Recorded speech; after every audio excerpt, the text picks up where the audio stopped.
get a hold of and get away with all of the government equipment that I did. Gets here. Is that gonna line up? Might have to fuck with it, but I think it'll line up just They fine. made the mistake of giving me pretty high clearance. She's a bit EP, so she'll be lurking. No worries, Luna. I appreciate you being here. I don't know why they would do that. Yeah, me neither, buddy. Oh, Hans is viewer because Hans is also streaming. We're also streaming now. We're live from San Francisco. Yay! This is my Oh, channel. hold on. Hey. Shush. I think the Dragon Addict just went live. Oh yeah, my bad. Go ahead, go check that out. Yeah, I'll be back. Hold on. Give me 1 second. Oh, let me color this first. Thinking, well, Their favorite person wasn't there, so they're gonna come back and they're gonna be really mad. My favorite streamer went live. Oh, thank you. It's not even the Dragon Addict, but my more favorite one is live. So I'm gonna go Darwin hit. Negast is not there. So live from San Francisco. Hans, are you in San Francisco with me, or are you somewhere I else? guess I'll tune into the Dragon Addict. Sure. My other one kind of ended that stream. Sure. It's very No. warm. Honey. Oh, Hans doesn't get the joke, but that's fine. I have Hans with me in San Francisco. That's based. Thank you, Hans. Yeah, sorry, good point. Thank you, Hans. I got stuck on a bridge. I'm not in San Francisco. You got stuck on a bridge? I don't know if that's the right joke to be making today, babe. Listen. No, I went past the bridge and got stuck past it. Oh, got you. I had to stop. I might be joining San Francisco soon. I have my treaties with the government are nearing an end. Looks like I might get sanctioned to come back to Earth. Is Discord I audio just have coming to through? things, give up a few things. On your channel, Hans? Give It out is, some crucial yeah. government information of Uranus, which I might give out some false ones. Alright. Seems illegal, my guy. They won't know. All of our documents are in a weird alien language anyway, so as long as it's my written dude? down. You just told the whole world. Yeah, all of our one viewer. That's me. I was gonna say, and it's not Keith. No shit. Sorry, I think the government stole Keith, actually. That's why he's not here. Yeah, that's why he doesn't show up anymore. Caleb, are you muted or are you not here right now? Okay, there. I am muted. Oh, I guess it was Keith, I guess. So for some reason it's only showing one viewer, but Hans and Keith are both watching. That's weird. Nice. Funny. Anyway, let's do the recap or something, right? We have like stuff to do. Something Hans, like that. as you're new here, and I'm sure you've been keeping up with the streams. I'm sure you've been Yeah. basically like religiously following the I'm lore. basically one of the party already. Yeah. Yeah. So Hans, why don't you tell me what happened last week? All Nobody right, correct him. so- Nobody make any comments. Just let him finish. Tell me what happened last week. So last time, the Ice Gang went down to the town because the Frostmaiden was Frostmaidening all over the place, Right. and that was not okay. So we had to go put a kibosh on that. On our way, we met this gallant Studley guy who gave us all 300,000 gold. Tried to give Fury Electrum, but he didn't want that shit. Threw that at him, killed him. She. No, don't correct him. Remember, don't correct him. Oh, right. My bad. Sorry. Right, yeah, so he she is now a war criminal and is wanted in every county for killing a guy with a bag of Electrum. And that's where we are now. All right. So everyone, go ahead and add 300,000 gold to your inventory. No, I'm kidding. That was pretty good, Hans. I think the only mistake you made was all of it. So. Yeah, I'll be right back. My hands feel sticky, so I gotta go wash them. Sticky, I will icky, return. Vicky. Icky, Vicky. Sticky, icky, Vicky. I don't know why that, started playing in my brain. But yeah, so basically what happened last week is you guys kind of just spent your day at the castle at the care, Rain went around and stole some rugs and moved them around. That was something that I was he about did. to say I didn't steal As he them. does. As he Yeah. does. I moved them. Yeah. Which You one do know, want? Ellison did some Ellison things. Fury had a nice conversation with the speaker that she definitely knows the name of, and you guys all know the name of as well. The speaker. Right, Fury? What's his name? Bob. Close.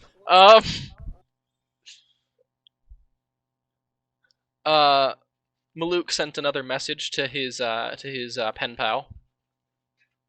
Yep. And then Hyperia kind of came in, who was the elf that had helped you the day prior with the Caldalan dragon, and was like, "Hey guys, I need your help with this thing too. So since I helped you, you should help me with this thing, and it also could quite possibly help you kill the Frostmaiden. So in order for these things, there's a couple things we're going to need, right? And the things we're going to need is the Codicil of White." And you're like, "Oh, yo, we know where that is." And she's like, "All right, sick. Anyway, and then we also need this thing that was my coworkers, but that my other coworkers stole. And we're not cool like that anymore. So we're gonna go kill this bitch and get my orb back." And they're like, "Oh, what's this bitch's name?" And she's like, "Oh yeah, it's Avarice." And then Maluk went, wait a minute. That's the name of my pen pal. And then Ellison was like, wait a minute. This bitch is not being entirely honest with us, and that's a fucking illusion spell. Hold the phone. Hold up. Hold the sending Wait a stone.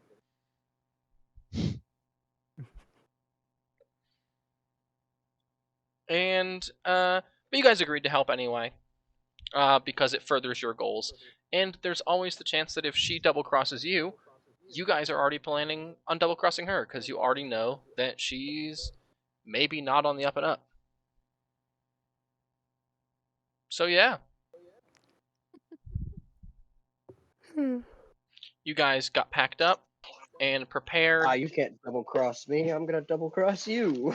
Prepared to journey out of Logical town, cross-view. out of Caer Dineval, and return back to Torga's Manor, which is where Rain's wife's head is, which you need to collect. And plus, we need to let Barlow know about this bitch and her plans. Yeah, and you gotta be like, "Hey, Aw, man. Barlow, so what's the deal?"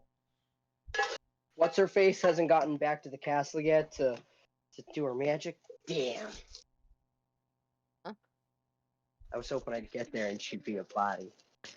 Oh, and was the speaker Speaker Chesant or Chesant or something like that? Croissant. I have it typed out. I have it typed out CHESENT. So I'm not sure if I was correct or not. Hold on.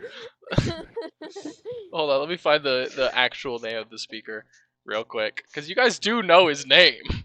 Oh yeah, we do. I just it's in my other notebook, which I've lost. It's temporarily gone. Yeah, because I know I never wrote it down, and I don't remember it being spoken about. Crannock. Crannock? Crannock's mom. CRANNOC. Crannock Cyver. Crannock How do you spell Cyber? the last name? SIEVER. Oh, that's a C. S-I... Ved EER. Okay. 55 Cyber. minutes. Silver is how without long the that's L. gonna need to be. Correct. See, you said S, and I put a C, and I was like, no, and then I lost it. And then I was like, no, that's not right. Hold on, please start over. Yeah, SIEVER. Also, this isn't relevant to anybody else, especially because Keith isn't here, but I found one of my old notebooks that I had for Waterdeep, and I have Kashira art in there and Archer art, so that was a nice find. Sweet. Nice. That's pretty sick, actually. Yeah. I'll show it to you in a moment, or when we're done. I mean, you can just take a picture of it and send it to the group chat. Oh, true. Give me Because one Keith moment. is in the group chat, so if he wants to see it, he can. And I'm pretty sure he's still in Twitch chat as well. Mayhaps. Mm, I Keithism. think this is. Oh shit! It's in the other. It's in the other one. What? Well, downstairs in the garage. Oh, is it the one in the Okay. box? Yeah, Yeah. it'll be later. Okay. I thought I had it with me. Excuse me. Oh, that hurt. That one You're actually hurt. excused. Careful. Also, Aiden will be here. She will be late. I did already tell them that, yeah. Okay. Well, I was just enunciating for stream. Alright. Yeah, so you guys... So first, Fury, you're gonna go and try and find the speaker, right? In order to get that sending stone that you wanted, right? Your. You're. So as everyone is packing up, you head up the stairs of the castle and then take the right down to his office. And you see him like closing the door behind him and locking it right as like he's like leaving his office right as you're coming to go see him. And he goes, "Oh, I was just looking for you, or just going to be looking for you, I suppose." You just found me. Good. The thing that we talked about earlier, and he tosses you one.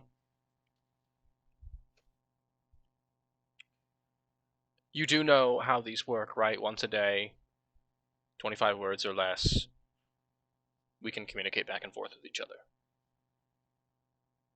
Yeah, I know about the standing stones. I know how they do. Okay. I just... Oh, they do. That wasn't me. Yeah. That wasn't a slight at your familiarity or your intelligence. It was just, Oh yeah, you're just making sure. yeah. Well, if that's the case then, and he spins the key around on his finger, I'm going to go back to work then. And he puts it back in the lock, unlocks the door, walks in and goes, we'll keep in touch. I hope so, yes. Wonderful. Good day. And he closes the door. Bye. Okay. And then you after that quick brief interaction, you head back downstairs. Yeah. And yeah, the rest of the party has all kind of gathered their equipment and is ready to leave. You all step out into the snowy. It's pretty light snow today, actually. Probably the clearest you've seen the horizon since you've been north. In Maluk's case, probably like ever.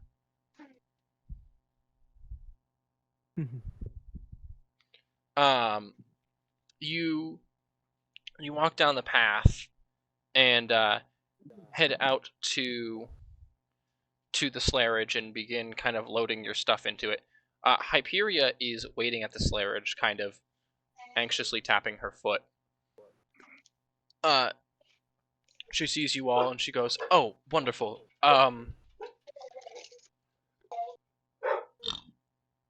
I will be accompanying you for the foreseeable future due to the way our goals align. I hope that doesn't cause any problems. I hope that's not an issue." No, come Yep. right along. Come along. The more the merrier. Also, I totally forgot. Was Boreas able to stay in my room with me? Yes. Okay, Yeah. cool. Yeah, and he's also Boreas there being with my you. owlbear. He's also there with you, just kind of trekking up behind you. He's still kind of down after what happened to him, but he looks like he's in higher spirits now that he's got, people looking out for him and stuff. Yeah. How did he like the spice fish? He ate all of it. It was, at first he was like, "Yeah, spice," but then he got over it and just ate it. Well, isn't the jerky I gave him spicy? No, it's a different kind of spice. It's like Spicy is different than Different spiced. kind of spice. yeah, like something It's being not like- naturally spicy, like a pepper, for instance, is different than like having like, I know it's not a spice, but like that's Seasoning. yeah, but like what I was thinking of is even though it's not a spice and it doesn't add spice, it's like probably like the texture and consistency of like oregano. On my way there, I would like to munch on the rest of my my mind flare meat. Your dragon Not mind jerky. flare, whatever. No, his Yeah. mind flayer meat. Oh, it's mind flayer meat. Oh, Yeah. the intellective hour The steak. yummies. Yeah. Yeah. The yummies. Yeah. It's pretty bad. But you like it. Ooh. Yeah. Boreas Oh. kind of hops up into the slayerage, and kind of sits patiently at the bottom as everyone else kind of files in. Hyperia goes in after, and then Jarwin and Maluk hops up on the roof. As you guys are all kind of like piling into the slayerage, you hear a strange sound.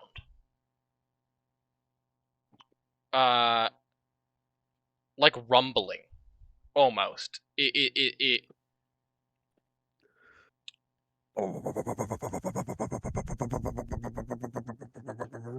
Like a car? like a motorcycle. Interesting. Not that any of you know what that would sound like in character, but for your real life comparison brain, Corporeal bodies? it sounds kind of like a Harley. Ooh. Interesting. You hear it kind of as it kind of pulls up, and over the horizon you see a fast-moving object, faster than really anything has any right to be. And Storm, as you're driving, on your merry way, just do do do do do do, but more sad. Right. You see a large sleigh with the top half of a cart, so it's like completely boxed in. It's like a carriage with sleigh treads. And standing in front Isn't of it made out of ice? as nope. well? No, I thought I made one out of ice for everybody because the other one broke. No. So that was when we were on our way back from the Dark Duchess. Yeah. We Oh, it made a was. sleigh so we could get back across the ice. Yeah, you did make one, but not like you didn't like make a permanent one. Yeah. And you see a bunch of like couldn't remember. weird-looking individuals piling into this sleigh, and standing in front of the sleigh, just like patiently waiting, holding on to the reins where normally there would be like reindeer or horses, or like wolves or dogs, is a massive like 8-foot robot. What the hell is that damn thing? You want And me to take yours it's first? round and like a silver color. Hold on. You know what the 6 foot is? How do I describe what this exactly looks like? It's got like wooden legs, and it looks like a knight in armor with like rounded edges and like a spiked helm, and it's just kind of standing there patiently waiting. Okay. Are they taking up the entire road? Holy shit. Yeah, they're like whoa. right in the middle of the road. Oh, damn it. Goddamn detours. Alright. I will... Should be able to squeeze through. As I approach, I slowly bring my motorcycle to a stop. Yeah. Yeah, the rumbling sound gets closer, and then all of a sudden just like slowly kind of peters out, right? And as if you guys are you guys looking over at this weird Yes, foreign I sound? peek out. Yeah. Yeah, we absolutely. definitely. Have we Yes, decided okay. who's driving, by the way? Zach. I want to drive. It's Well, usually. I know, but like, you who's or Rain. leading? Yeah. Yeah, true. Yeah, so Rain said he wanted to drive, so he can drive. Okay. But yeah, you guys look over, and Hans, would you describe Hurt my hand. Storm Rider for me? For Yes, us, rather. I'd love to. Oh, that's where your stream went. Haha, I had it buddy. tabbed out. Jeez. All right. Oh, you got it. You got the mini open on Hero Forge. Oh, it didn't save the colors of it. Well, I have it somewhere. It's sent to Crow, I think. If I open up a separate. What was sent to me? I sent you the image of the proper. Oh, I didn't say it like that. He didn't. All right. Well, Hold on, let me find it. no, I'm looking through our chats right now and I'm not seeing it. With the motorcycle, the right color. I thought I saved Oh that no, you image. didn't send me the one with his new color scheme and the motorcycle. It was just the new color scheme. Well, anyway, motorcycle aside, you see this 4 foot tall, grayish red skinned rock gnome, if you know what that is, with a gigantic cape, decked out in like a wolf pelt fur, like I don't know, like the warm part on his neck, like the you see The like warm on part capes. on his neck. It's fur, Yeah. wearing a cowboy hat, smoking a cigarette, basically the epitome of cowboy, right up to you on a motorcycle. He even He has a pulls up to blicky, his- right? Yeah, he got the strap. I That's step glitch. off. Well, actually, no. I put down my kickstand because I'm not trying to fall over, as these guys are blocking my way. Right. And I don't pull up right next to him. I stop like I don't know, 15 feet behind the sleigh. Ridge. The Slate Ridge. Alright, we're Slate gonna use Ridge. this biblically accurate name. Alright. The sleigh is called Sleigh Ridge. It's the Sleigh Ridge. Yeah, it's a Because sleigh it's a ridge. sleigh ridge. Okay. It's Okay, a I don't sleigh know and a that. carriage. Sleigh Both carriage. of us don't know that, so Well, yeah, no. Storm does not know that, but not that Hans does now. Yeah. But I stop. I put up my kickstand. I look out ahead, and I'm trying to discern why these guys are blocking the entire road to move a sleigh. I mean, giant robot aside, they could do this on the side of the road. People got to go by. Carriages and horses got to come through here. Reindeer got to come through here. I'm sure whoever parked this isn't very good at their driving job. What the hell are you driving? a large orc with a wolf pelt head, like a wolf head pelt, yells out to you from the top of the sleigh ridge. He's sitting on the top of it. I draw a long puff of smoke from my cigarette my cigarette and tap it a few. Where y'all headed? Ignoring his question.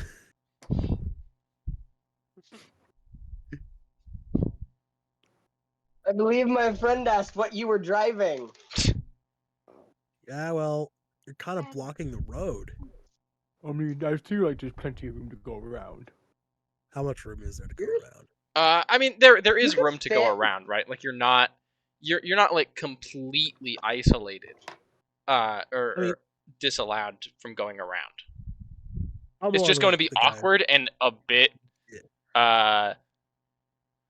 given the fact that you're on a motorcycle, right?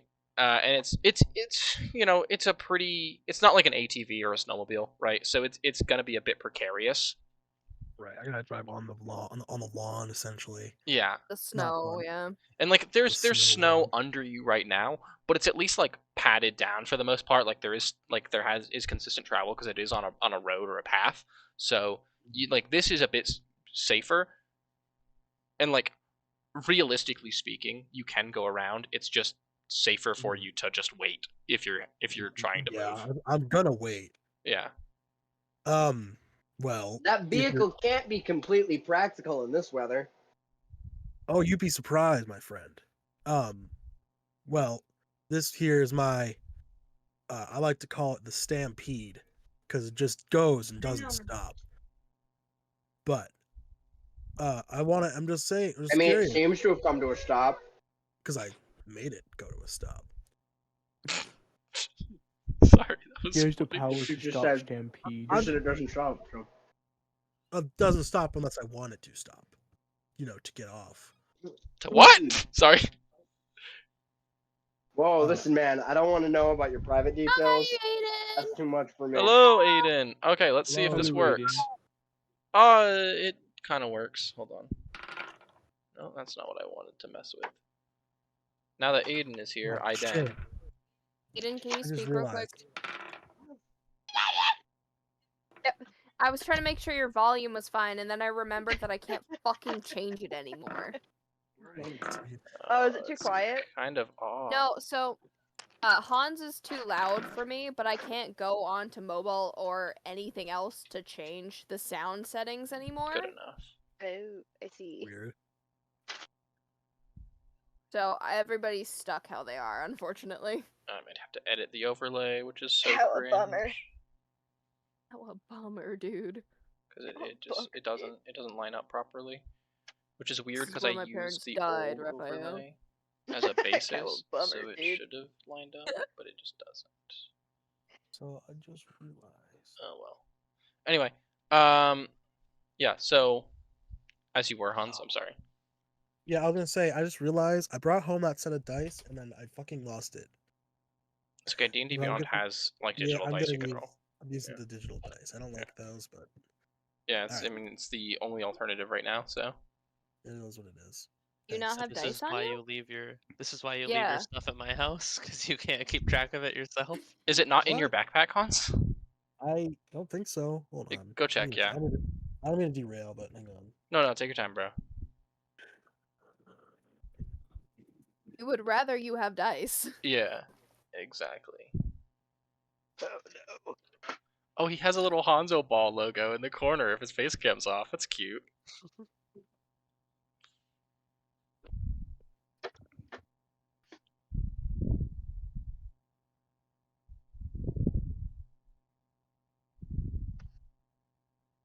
Because I'm like almost positive that you put it in your backpack, Hans.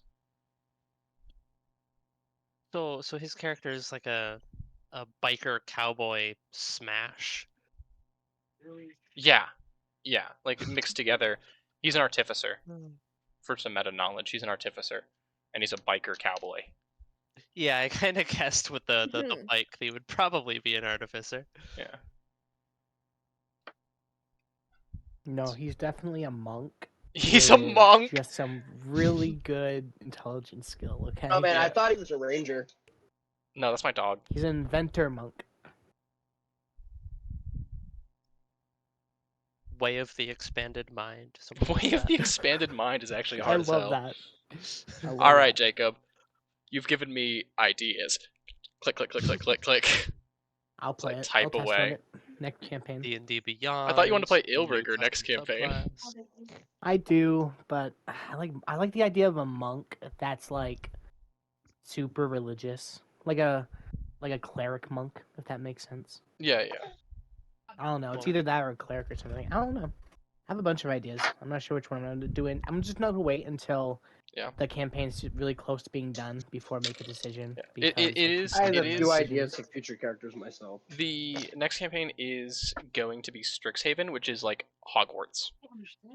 So Hogwarts. like a caster is probably the best idea. I remember someone had already mentioned wanting to play Wizard. I can't remember who that was. I think it might have been Let's have a party full of wizards. Keith that wanted to play a wizard No, specifically. I think I'm Mass a magician, fireball. I believe is Yeah. what it was. Matthew's gonna play Mass Nick. That's when fireball. Nick comes back. Let's go, your boy Nicholas. Jacob might play an apothecary, which is like an alchemist. Ooh. Yeah, For any those that spellcasting abused class him, is allowed. You could play Mickey. druid, you could play cleric, you could play paladin, you could play Illrigger. As long as it is a spellcaster, it's allowed. It's also a fairly short campaign, so it's not gonna take up too much time.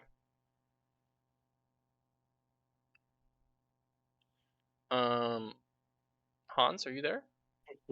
Hey. I am here. I can barely. Oh, my headphones aren't on though. Hold on. Okay. Yeah, I can I hear don't you. want though. mine. Barely. All right. Oh, I cannot find them. It's using D&D Beyond. No, You can't find them. Are they not in your bag? They're not in my bag. They're on my How's- jacket where I thought I put them. I was almost positive I saw you put them in your bag, but if they're not I there, they're thought so not there. too, but then yeah, that's annoying. Did you leave them in your car? No, I just cleaned out my car. Oh, okay. Alright, Well, it's whatever. fine. Not whatever, It's but whatever. it's one button click, so I'm not worried about it. Yeah. Jacob said as you got up to look away, as you got up to like look for them, he's like, "So this is why you leave your stuff at my house?" I heard that part. Oh, okay. Oh, that snark comment. Oh, sorry, I didn't do a good Jacob impression. So this is why you leave your stuff at my house? No, just my dice. I don't need to bring that home. Oh, that's pretty Does sick, anyone Hans. You The want overlay. me to cook the steak? What's up, Matt? But I figured you'd want your steak with everything else. No, I'm talking to my wife. Oh yeah. Anyway, but yeah. So, what are you guys doing as you're kind of talking back and forth with this guy? I kind of call out. I'm like, hey, we kind of have somewhere to be. He's not blocking you. You're blocking him. Yeah. No, I know. I'm talking to Rain. Yeah. Oh. We'll say like, huh? You're in my way. No. Yeah. Matthew's talking with Alyssa right now. So. Okay. Okay. All right. I'll wait then. Yeah, that's fine. What? I heard my name. I guess I'll Yeah, answer. Caleb. Oh. Ellison kind of calls out to you, Rain, and he's like, we kind of have somewhere to be. Don't you want to see your wife, dude? Yeah, I was about to ask if we could get this show on the road. Or you're driving. Well, people were doing introductions. It's rude to leave when people are talking. And then I whip. Go. Yeah, you So whip the I- reins that you don't even have to touch because Zach pulls it on its own. Yeah. Yeah. Nope. It's I an imaginary. grab the reins and I go.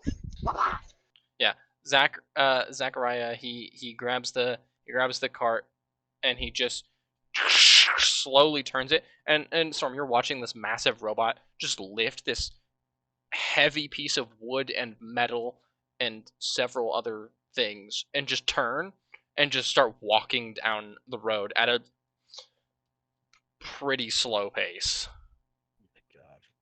It's not like actually slow, but like Stampede goes faster than that. Mm-hmm. Although, I mean, I will say it is a lot he's carrying though. Yeah. So I can't, and I'm assuming the robot's heavy himself, so I can't Yeah. really be mad at the speed. But also, that is so inefficient. I say to myself, I kick my kickstand back up, and I slowly drive behind them, trying to find a way to weave around. Make a just like a fucking intelligence check. Let's see if there is an opening to pass them by. I'm good at those. Oh, I might be a dick and I might not make one. 18. Thinking about it. 18? Yeah. So unfortunately, fortunately rather, Rain's base instinct to be a dick does not kick in, and you're able to find an opening, very very slight, and you're able to very quickly just rum around and just keep going in a straight line. It's worth noting, by the way, Rain, he's going in the same direction you are. You will be going. Yeah, I'm sure we'll meet up again. Oh. But in my instinct, I'm trying to just get by. I'm gonna ask Zachariah if he can't keep. I don't know if he can't. Let's like keep on as behind him as you can. But I forgot. Yeah, keep up with the Harley Davidson. Go ahead. Yeah, keep up with the Harley. That's not happening. So I figured he Why does it can smell hit like all one of the the dog's encounters shit? for us. I'm driving by.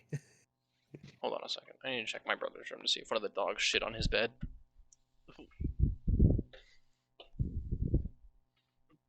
Yeah, when you start to be like, hey Zach, you should try to keep up with them, Zach's just joints just groan. Yeah. Sam, I'm all set. He just starts Why is it smoking Can't slowly. put magic into him to make him go faster. That's not how that works. It smells like I mean- shit in my brother's room. And I can't figure out why, because it doesn't look like one of the dogs had an accident. Your brother? If you have Too tall. haste, you Don't can like still, it. Yeah, he's gonna be tall. That's fine. I don't really care. I do. Don't like it. Yeah, he's you're already taller shorter I than am. me. You don't want to be Not taller. You don't want acceptable. him to be taller than you. Not acceptable. No, while I was over there the other day, Ryan came down and I went, "Who are you? You're not Brian. Got the beard. You're tall as shit. What the fuck happened?" What was his It name? li- The fucking. Oops. Looks like something ate him and then became him.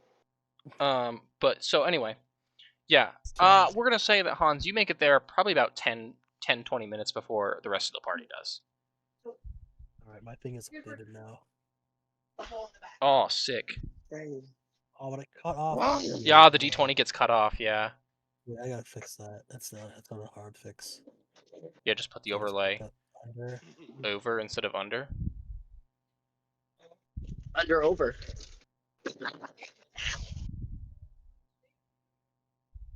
Oh, Gremlin 2, Gremlin. Yeah. You know, I have to move this. Not What? too high. There we go. There you go. dumbass. That's pretty sick. All over my fucking Okay. keys. Match it to the Icewind Dale book. Oh, did you like color pick from it too? Yeah. Nice. Honestly, didn't know they were there until they were covered. Oh, I see. Yeah.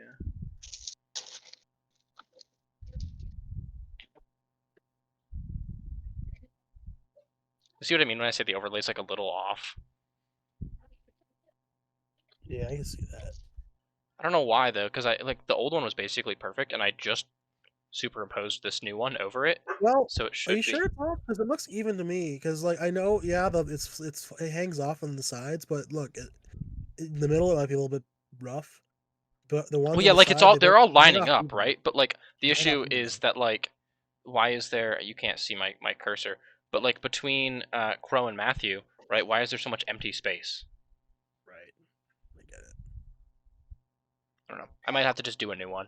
Maybe I'll hire No, you to it's do fine. one, and by hire you, I mean Fill I'll the ask rest you. of my soul. Yeah, you'll ask me. Anyway, Yeah, I get to. I'm assuming the next town. it's not a town so much as it's a excuse me, it's a castle. Oh. It's a large kind of walled off castle. You pull up to the front gates, to the outer gates, and there's probably like 4 people in the watchtower on each side of the portcullis who immediately crossbows pointed at you. Right. Oh shit. Well, I'm still on the bike, right? I haven't gone off yet. Yeah. You basically pulled up, braked, kickstand, and then all of a sudden you hear clink, clink, clink, clink, and then you look over and there's a crossbow aimed at you from 4 different directions. I'm assuming, yeah, on the castle wall or something. Yeah, on like from the watchtowers next to the portcullis. Yeah. Let's see. Whoa! Hold up! What's going on? State your trying name to and your die. business. I am Storm Rider. I'm just searching for my brother. What's your brother's name? Thunder Rider.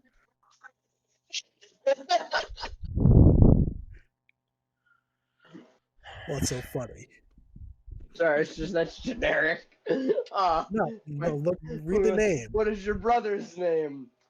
Thunder, right? Well, it's because together their name is Thunderstorm. Get it? What are you, the Wonder Twins? No, we are twins. You are right.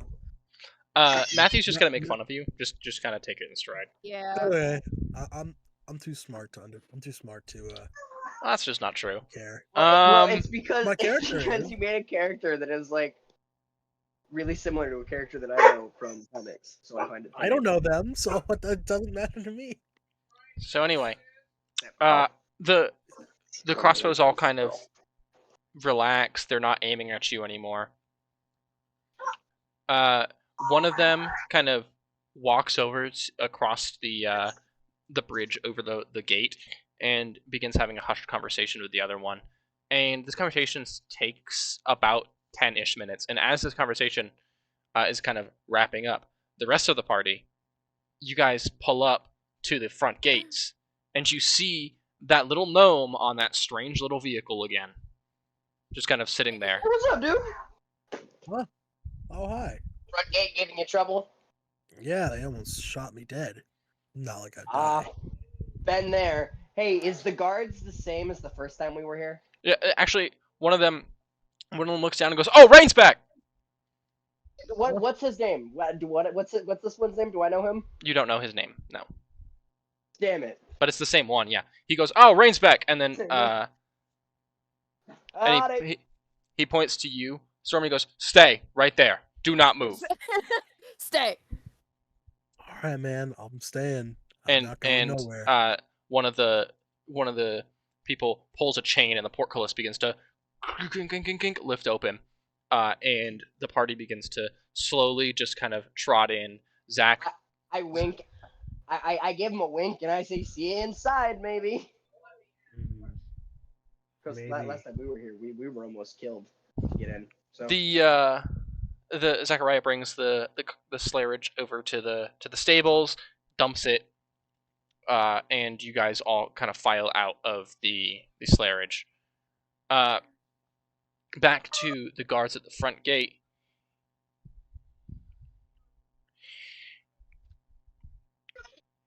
He looks down at you, Storm, and he goes, "Come on in. Don't cause any trouble." No worries. I don't plan on it. I won't be here long. Something really stinks in our house, by the way. Yeah, I don't know what it is. I seriously don't. Maybe Brian's hiding some treasure in his bed.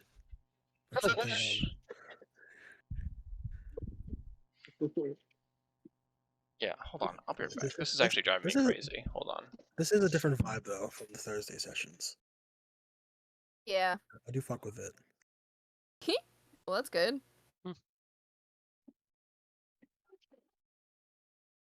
I think Fridays.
The other day. It's literally I feel yesterday. kind of bad. I feel kind of bad. Maddie broke your guys' Brian's salt shaker. I noticed. I came around the corner and Alyssa had Maddie on the table, and they were talking and her and Dan's mom were talking, and they were watching Maddie. And then right as I come around the corner, I see him kick it. What happened to Caleb? Off the table. We don't know. Okay. And I was like, "Oh, that's on the floor now." Did you find the source, Dan? What the... Yeah. It was back?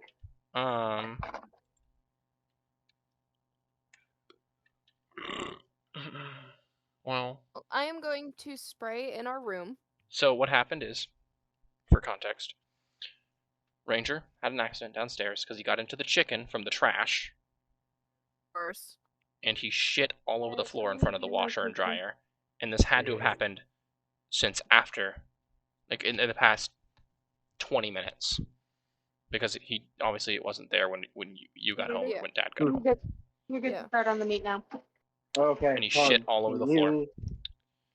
And I went Make a chunk of downstairs. This is just funny. I think this is so funny. So I went downstairs, and I was like, "What happened?" And he's like, "Ranger shit." And I was like, "Okay, where was it?" And he told me it was in front of the laundry. And I was like, "Okay, it smelled like it was coming from Brian's room." So I checked Brian's room, and my dad's like, "It's not always Brian's fault." And I'm like, "What does that have to do with anything? Mm-hmm. What does that have to do with anything? I'm not blaming him. I just said the dog shit smelled like it was coming from Brian's room." Mm-hmm. Do you want the spray, love? No, I can't even smell it Right anymore. next to my cup, honey. Okay. Well, I was just asking. Uh-huh. Smells better in here, at least. Yeah, I think I still have the the crate. The crate. The cranberry. Yeah.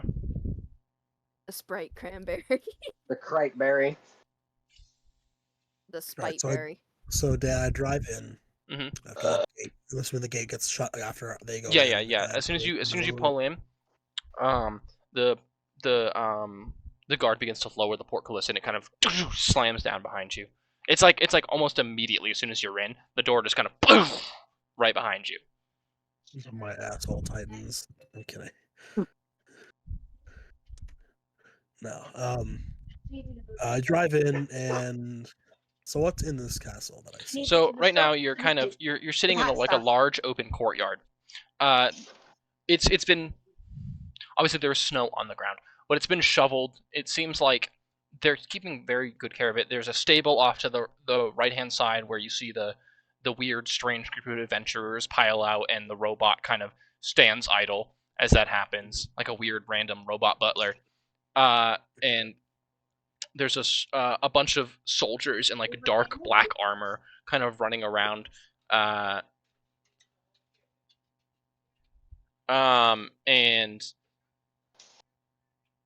what was I trying to say? And like off to the other side is a lot of like straw dummies, like for training practice, and there are soldiers kind of with bows and arrows and crossbows taking shots at them. It's a pretty busy courtyard, but it's mostly kind of just bare bones and empty. Stable, training ground, soldiers, weird people. See. And Tavern, right? no, it is a castle. Take 3 on me saying it's a castle. Yeah, and there is the castle. It's probably a good 100 feet in front of you is the large kind of wooden doors to this castle, which do swing open. And excuse me. And in stepping out. Welcome back. I am so sorry. So I was in the Twitch watching the stream, like, but it was muted, and I had the Discord as the main thing. But when I kicked, it made the Twitch the main thing, so I was still hearing your guys' voices. I just couldn't talk. That's so so I assumed funny. I was still in the Discord. So this entire time I'm talking, trying to have conversations. No one's listening to me. I'm like, okay, damn. So I'm just sitting here listening to Dan talk about this, and I'm like, wait a second, I can't see my name on the dashboard with any of the other names. And I was like, okay. So I looked at the Discord. I was like, oh, that makes sense. That's funny. So here. That's really funny. Welcome back, Caleb. Welcome back. Deny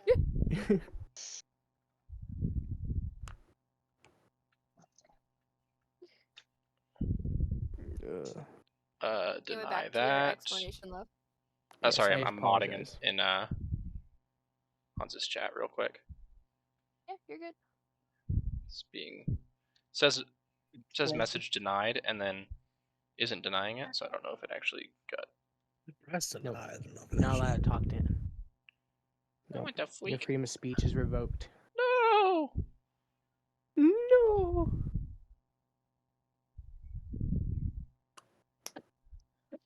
But anyway, so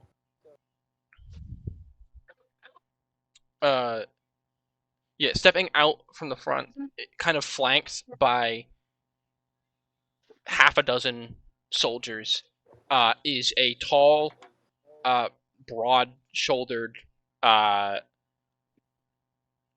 pale complexion, kind of short, dark hair.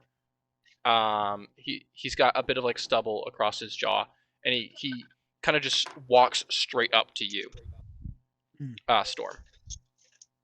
He gives like a cursory glance over to the party, nods, and continues on his way to you. And I got back. he's pretty tall too. Like even for a human, like you're obviously a gnome, so you're not you're used to being pretty short. tall. He's pretty tall for a human. He's maybe like 6'4". Pretty tall. Yeah. Art.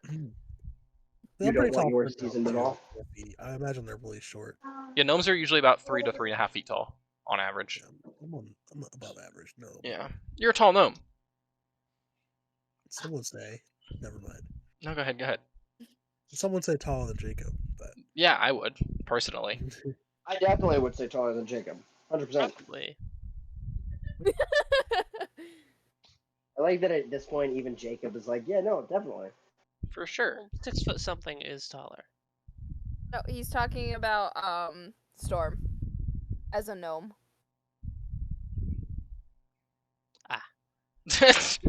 The disappointment in his voice. Ah. Ah. That was great. so As he walked right into the joke, you fucking goober. We got it on camera, and we got it like on recording that Jacob is shorter than Must 4 have been a feet very tall. small door. Yeah, but he kind of like not like looming over you, but he kind of like stands over you, and he goes, "You must be Storm Rider."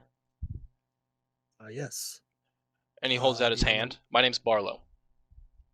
Oh, appreciate it. My name is, Swoon. you know my name. I how can I heard that be? How you can I help are. you? I heard that you're here to look into your brother. Why don't you come with me? Alright. I ride slowly alongside him. You can leave that in the stable. Okay. Yeah. Sure. What is They are big enough to where they can fit a motorcycle? Yeah. Well, I was saying earlier I was gonna like ride slowly because I don't need a. The wheels are big enough where they don't need a kickstand. Yeah. Well, they do. It does have a kickstand, but they're big enough where they can slowly roll without it falling over. Yeah. But yeah, he gestures towards the stable and he says, "You can leave that in the stable if you want. I'd prefer it so you don't track snow in my castle." Of course, I understand. I put it there. I lock it because I'm not trying to know fucking thief, especially Matthew. Is taking it. Hey, I you like don't that he know I doesn't know would. anything about Rain, but he's like, Matthew, that bitch is gonna try to steal this. And then That's metagaming. and then sir. he probably would lock it anyway. That's fine. But and then Storm has a weird epiphany, like, who the fuck is Matthew? This bitch. No. So yeah, I lock it up. I take the key with me because that goes with me everywhere. And I follow the guy wherever he's leading me. Yeah, he does stop near the other group, and he goes, How did you guys do? Did everything go smoothly? It definitely went. We got another dragon. Oh. This one was made of metal. I like pull out one of his teeth that I took. This thing was really cool, but really sucky. Yeah. Well, I'm glad that you succeeded. And he looks over at Hyperia, raises an eyebrow, and then goes, "Go ahead and make yourselves comfortable. Stay as long as you need. I have some business I need to attend to." And he points over to Storm. Actually, and I look at Barlow. I would actually like to talk to you about something business related later. Why'd you do that? My God. Yeah. Raining water in my face. Why don't you just come with me, Rain? Okay. I like That before works. you can walk away, I put my arm on his shoulder. Just we gotta talk later about something. But see you in a bit. Yeah. For sure. And he like gives you a kiss on the cheek and then heads inside. Aww. Rain doesn't say anything. Matthew goes, "Oh." Rain is thinking, "Aw." Rain Yeah. is thinking, "Aw." Matthew is saying it. Yeah. My I'm face gonna see if is I can get while Arlo's doing his thing with Storm and Rain. Funny, Rainstorm. Thing like that. I'm gonna see if I can teach Boreas to attack by using the straw dummies. Okay. Yeah, go ahead and make an animal handling check just real quick before we get to that. Okay. Yeah. Let me go back to my skills. My skills. Your skill. If D&D Beyond would load. Thank you. All right. Who paid that Me bill? metal dice. That was a 17. 17. Yeah, you're able to teach him some pretty basic, like, he's not gonna be joining you in combat anytime soon. No, yeah. But like, if he gets attacked for some reason, he'll know how to defend himself. Yeah. But yeah, back with the three of you, as in Rain, Storm, and Barlow. The three of you kind of head into the castle and step up the main stairwell. And he takes a left, which is and kind of heads up that spiral staircase that leads up to the office where Torga used to work and where he now obviously works from. And he lets you in and he goes, "Make yourself comfortable. I will be right back. And I have to go grab something." And he closes the door. And you two can interact if you want. He's only going to be gone for 10-15 minutes, but you guys can interact if you want. If not, I'll just time skip ahead. All right. I'll walk over to him and I'll reach my hand out and go, "Rain Hydro song." Storm Hydro Rider. song. I took out my hand as well. Take it. How are you Yeah, today? Bubba. You guys Sorry about the shake hands. Yeah. sorry about the mix-up earlier. I was trying to get by. Me as well. All mixed up. So, what brings you to the castle? Oh, I'm currently searching for my brother. He's been missing for about a month now. Wait, hold up. Is that what I said? Do I know his brother? I feel like I feel like we met his brother. Make a history Probably check not. or an intelligence check for me. Make a history check. Yeah. Intelligence check. Send Got you. exactly to Dan. I say I'm Intelligence not check. Honey. What's up? Wrong honey. Not you though. Oh, my bad. Sorry. Three. Dun, dun, dun, dun, dun, dun, dun, dun, dun, Probably dun, call you dun. handsome. Nice. Like Not David. honey. Gorgeous is what I Yeah. Unnatural 20. Unnatural 20. Yes, sir. You've not met a gnome named Ryder or anything like that. This is a very, or any gnome that even would remotely resemble Storm at all. Yeah, he's my twin brother. He's been missing for about a month. I've been just heading. What direction have we been heading, Dan? North, mostly. Yeah, I've been heading north, trying to find his whereabouts. Really got to find him and bring him back home. I'm sorry to hear that. I hope you end up finding him. Yeah, I mean, his name is Thunder. He looks nearly identical to me. We're basically twins. Except he's less Yeah. handsome. Right, yeah. I forgot. I gotta do the Western thing. The Western thing? I was trying The to practice. accent? Yeah. I was trying to practice. What was the town that we live in? Bryn Shander. Okay, From I'll stop. Shander? Pretender. Well, if you ever happen to be in Bryn Shander, I own a tavern and I'll get you a free drink and a free room if you ever nearby. I appreciate it, friend. So, I'll yeah, take you up on your offer. yeah. As that kind of word is exchanged, Barlow comes back in, and he's got a large tome kind of tucked under his arm, and he also is sheathing a weapon, and he puts the tome on his desk. All right, and he sits down. So first, we're gonna deal with things one at a time. Storm, if you don't mind, just like sitting and waiting for a couple minutes as I deal with Rain here. Of course. I'll go take a seat. Rain, why don't you? What's going on here? What do you need to talk about? Over my travels, I've just been thinking a lot about Kane fella, who you told me you happened to find. I was Right. just wondering if you could do me a favor. Mhm. I'd like to be in the loop on him. Okay. It's kind of important to me. Yeah. I don't know how.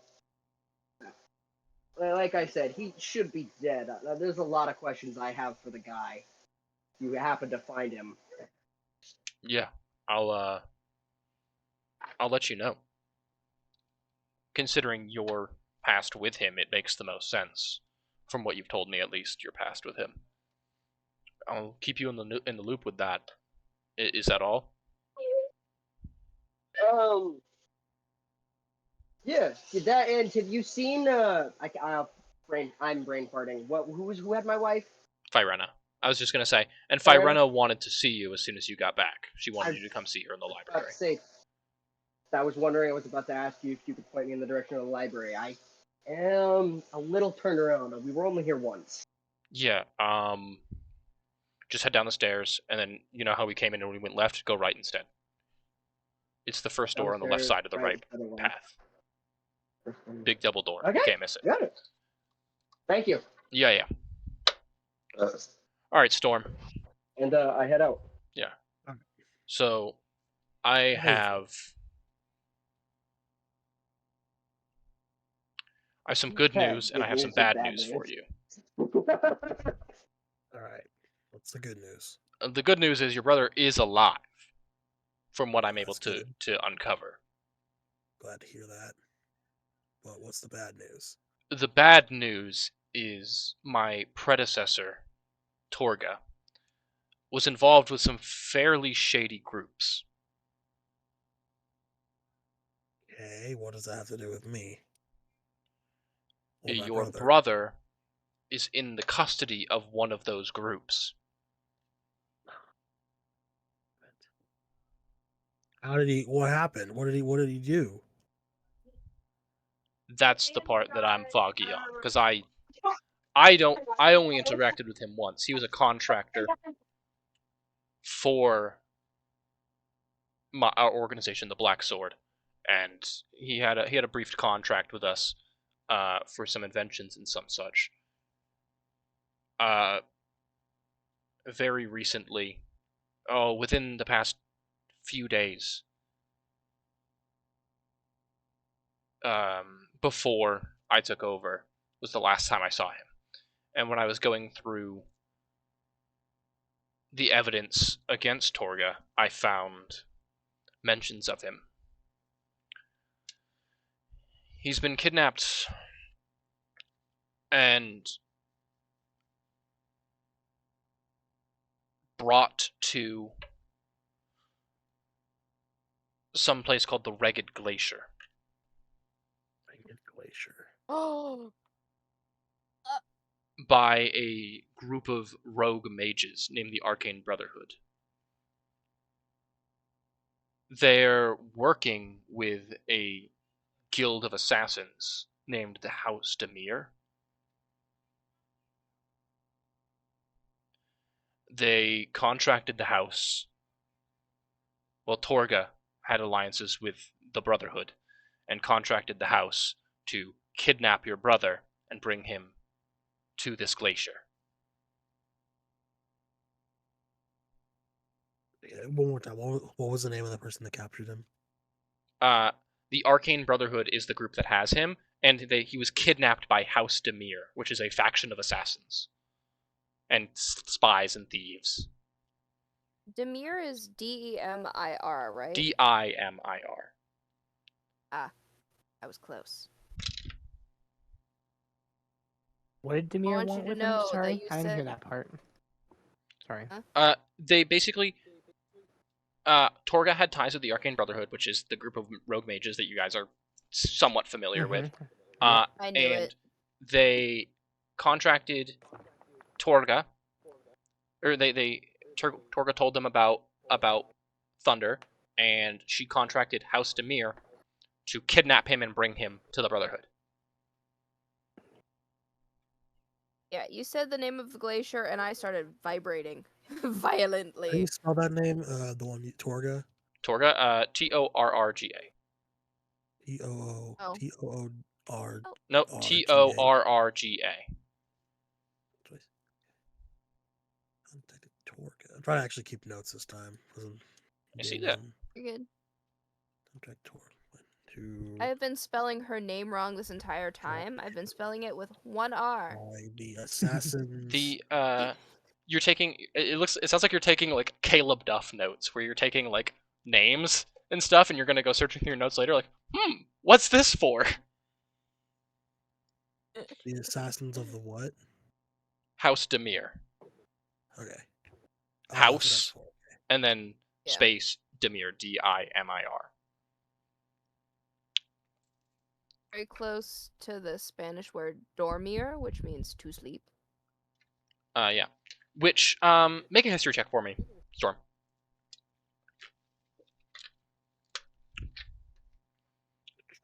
To see if you recognize any of these proper nouns that you're being given. 15. Alright, so you don't know a lot about the Arcane Brotherhood. You just know that they're a bunch of rogue mages who kind of don't usually have the best interest of everyone else in mind. Besides themselves, they're very self-serving. But House Demir, that is something that you as a history buff would probably know. They are a faction of assassins, and they've always been kind of around. You know, here and there, silencing people. But with the downfall of the Zentarum in the late 1490s, House Demir rose to prominence and became a very, very big guild in the world. And they've captured my brother. And they captured your brother. They take any contract, no matter how shady. Kidnapping, extortion, murder, assassination, theft, you know, spy jobs, double agents, anything like that. They are the kind of the criminal organization. Basically the mafia? Yeah, they're basically the super mafia. Okay.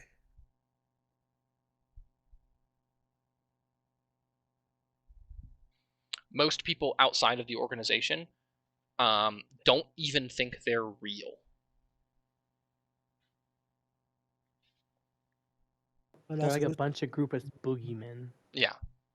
One more time, who told me all this? His name is Borga? Barlow. Borga is fucking hilarious. Borga is great. Oh my god, I wish I would. I heard that. No, that's a B-A-R-L-O? B-A-R-L-O-W. Please make that canon, Hans. Please go. And what was your name? It was Guardo. Borga. Borga. I think that would be hilarious. It gives Genu trying to remember a name.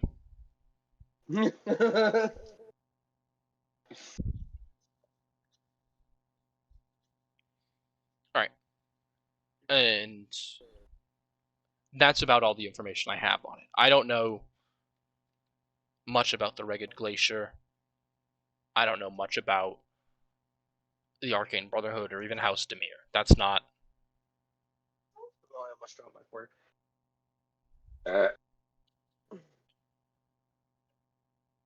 See, well, I appreciate the tip. This definitely makes my search easier, but also harder. Listen, I wouldn't normally recommend something like this.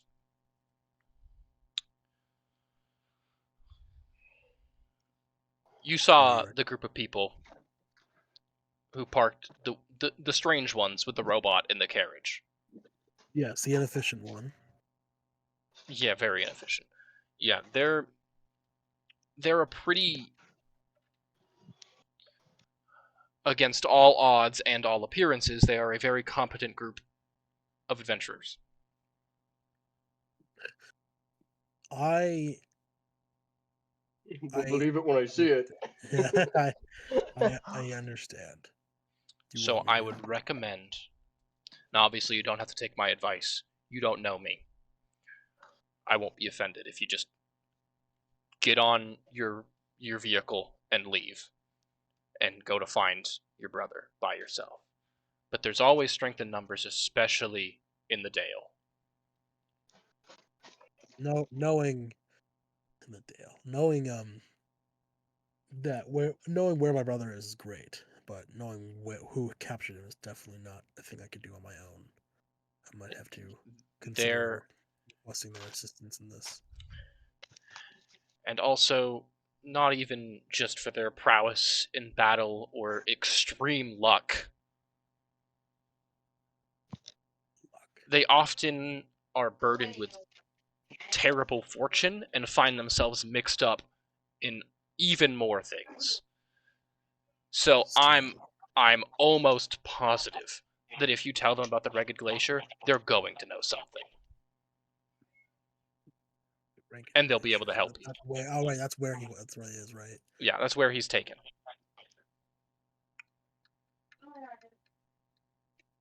How do you spell rank it? A-R-C-A-N-T.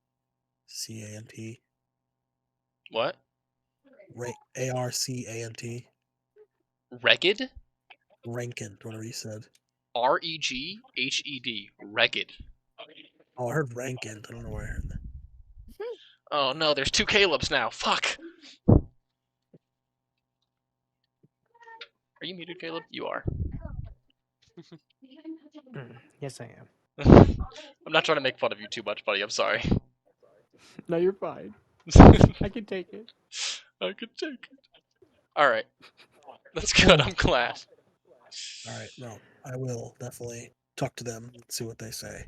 If they can assist me, great. If not, well, I'm going regardless. I wish you the best of luck in whatever happens with this for you. Genuinely. I've lost a brother before. I know how it feels. Yes, he's a great man. I would hate to lose him.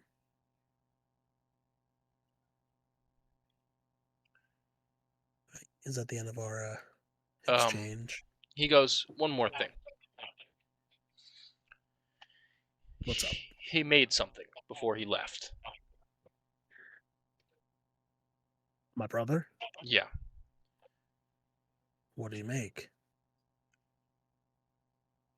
It was a weapon. Oh. I'd never really seen anything like it until you showed up.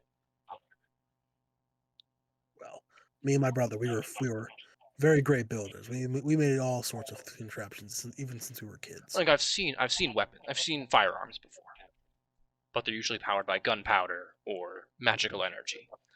This is a strange object.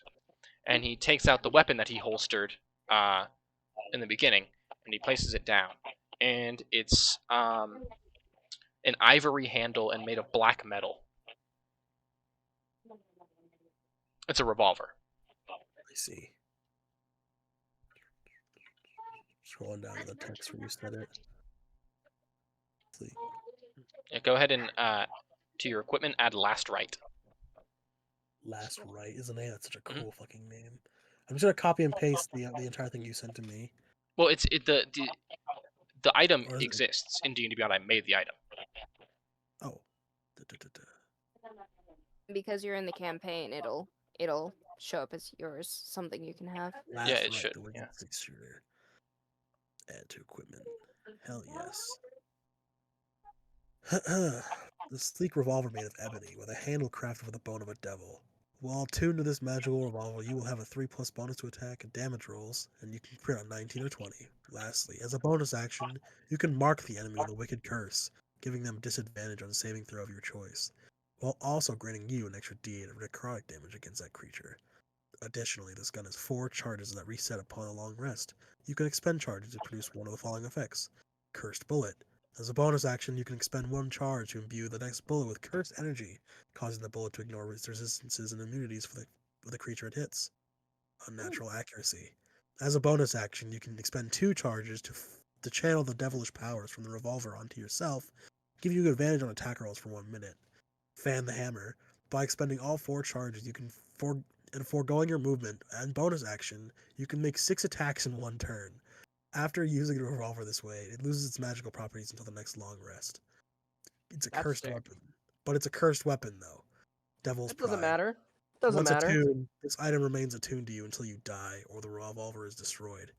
Additionally, you cannot refuse any one-on-one challenge made by a creature, and you cannot surrender until the challenge is accepted. I am down for all of that.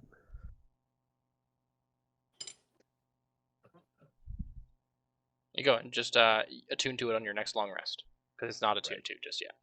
But Of course, so I'm not cursed yet. yeah, you're not cursed yet. You're still chilling. I'm fine with that. I'm glad you like it, Hans. That is super cool, though. I love the name Last Right. Way better than what was the one the gun? The theme I talked revolver about, with no name. That's a little goofy, but I like the Last Right better. It's a little goofy. Last right. What is it? Cursed sharp or cursed 6-shooter or something? Like as a The weapon Wicked itself. 6-shooter. It's on his screen. Yeah, the wicked Yeah, 6-shooter. yeah. Yeah. I'm on my phone, so I can't really see it very much. Ah. Yeah.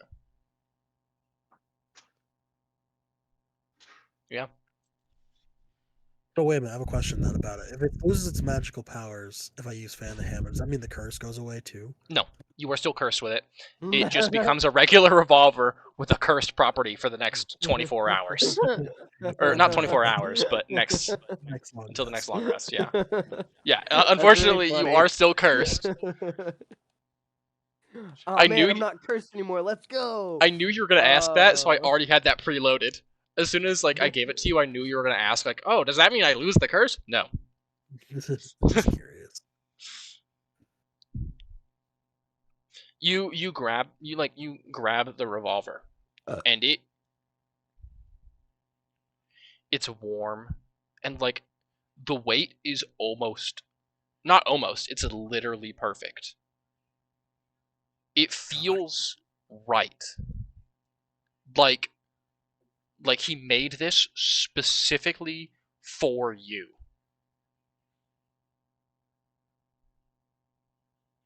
It's balanced perfectly. The handle is the exact size it needs to be. Everything about it is perfectly tailored for you.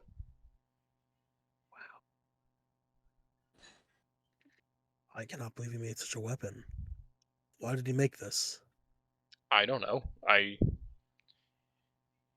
When I asked him why he made it, he just looked at me, smiled, and said, "Just in case."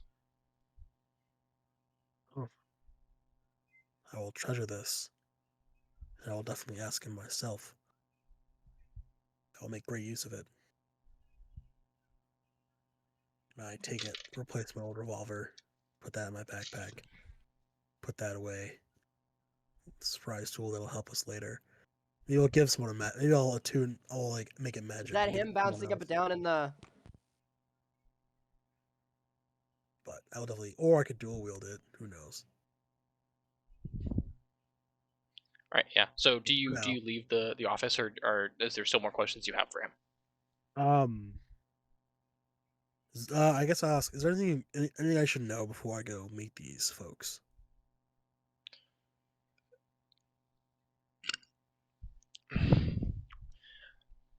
Yeah. Rain, the one who was in here earlier, bit of an asshole. Never intentionally, but he's a bit of an asshole. Don't let him get to you. See. They probably will not. Very level-headed. Mostly level-headed. Maluk is going to ask you questions, and so is Fury. Maluk is the big orc, Fury's the weird goblin with the tail. They're going to ask you questions. Just answer them.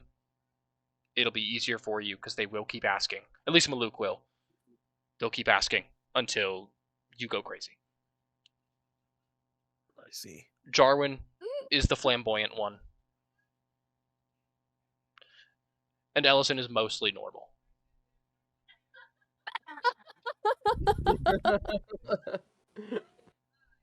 Ah, yes, of course. Love to hear it. I mean, not so bad. Could be a lot worse. I'm putting that in my notes. Barlow thinks Ellison is mostly normal. I mean, when your competition is Rain, Jarwin, Maluk, Fury, yeah, I would think you're mostly normal.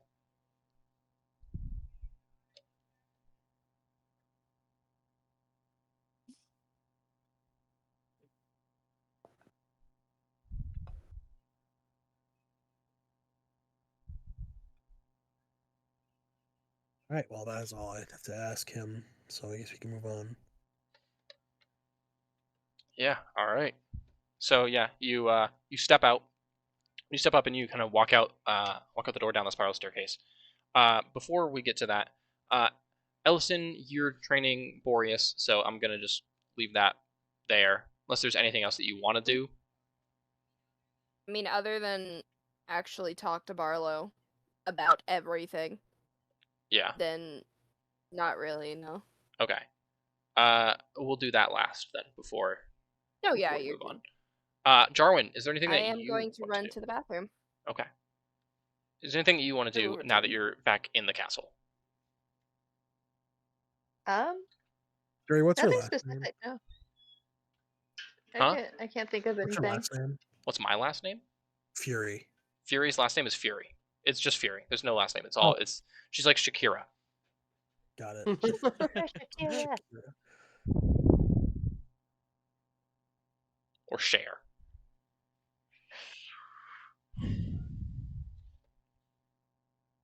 All right. Well, I will head out and find the time to go meet with our new compatriots. Yeah. Potential. So there's nothing you want to do, Aiden. You're just gonna kind of Yeah, Jarwin's kind of chilling. just waiting for your share. Kinda. All right, Caleb, Maluk, is there anything that you're doing? Yes, actually, there's a couple of things. Okay. First thing, how big is the robot? Is that considered large, Jacob? Yeah. Yeah, so like 10 feet tall. 10 feet tall? Yeah. Okay. First place I'm going to go is the blacksmith. Okay.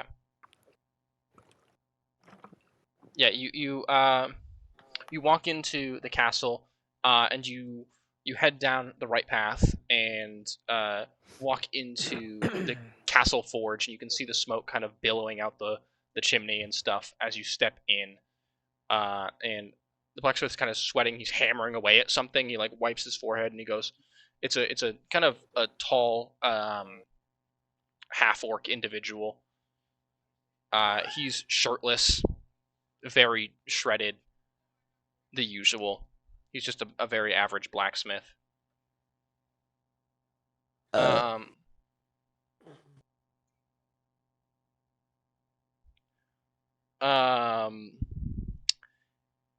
He kind of looks over at you and he goes,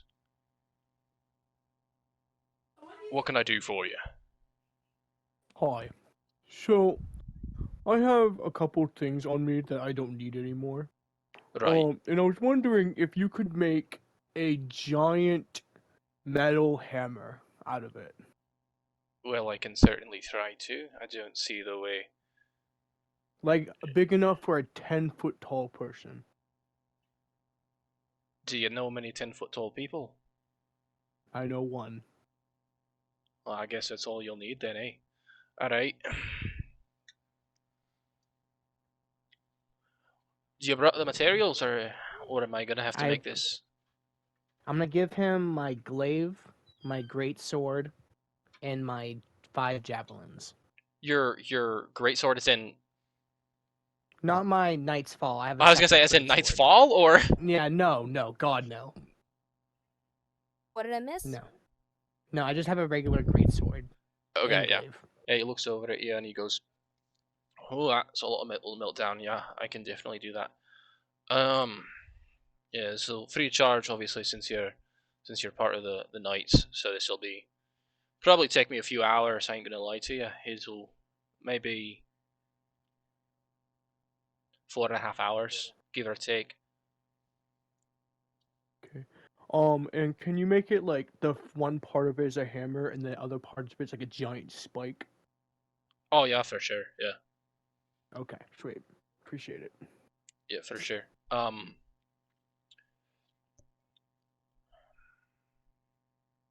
And he starts kind of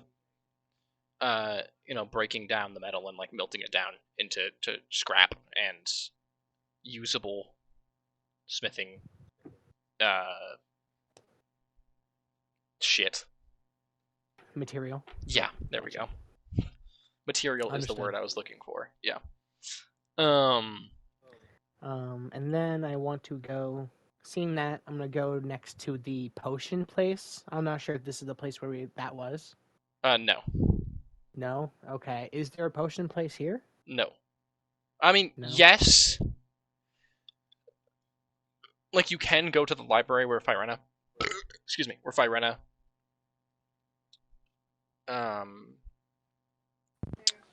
is set up, and she can make you a potion, like a few potions, but she is not an alchemist. Oh, bye, Aiden. She's not an alchemist though. Yeah, she is, but she's not like she can make potions, but it's not an alchemist shop. Like she's not gonna be able she's not gonna have like someone stand by or anything, and it's gonna take time for her to brew it up. Yeah. Okay. I'll still head there and just see how long it's gonna take. Yeah, to for make sure. A couple potions for what I need. And real quick before we get back to that, I'm gonna move on to Fury. You good? All right, Fury. What are you doing as all of this stuff is happening?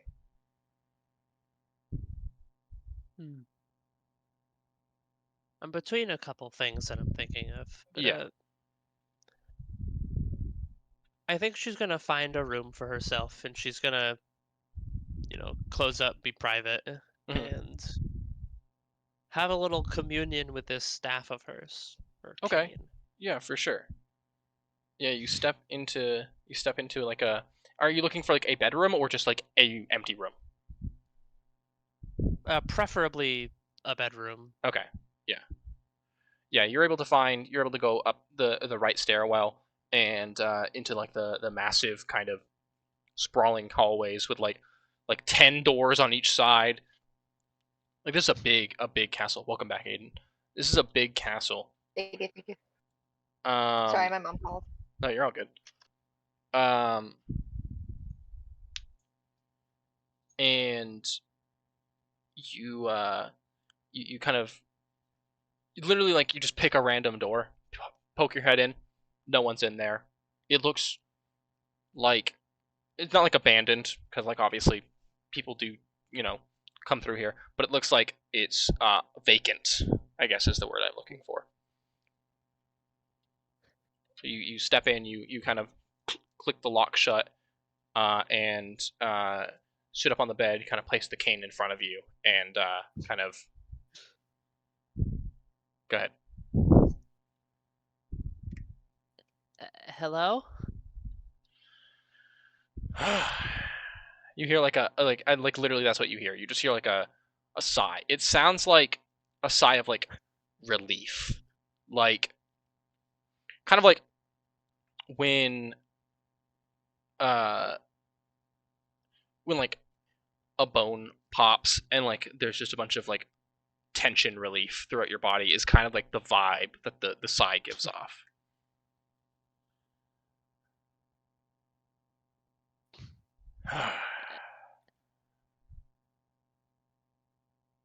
Hey there. Hello. And it when it speaks, it rumbles. It's like you can feel the words.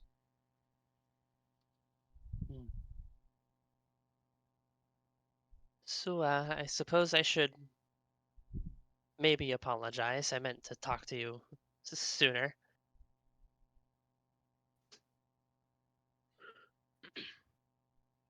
What took you so long?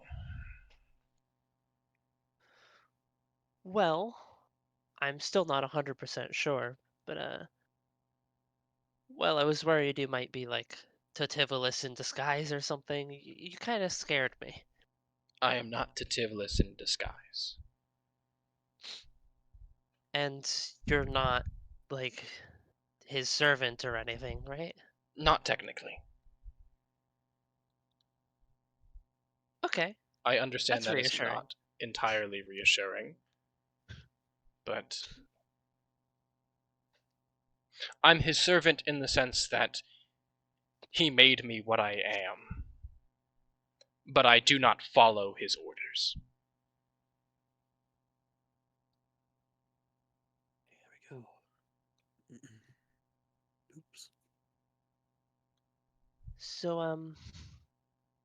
I suppose if I'm going to be using your powers more often, just kind of wanted to ask, uh, how does it, like, feel? In what way?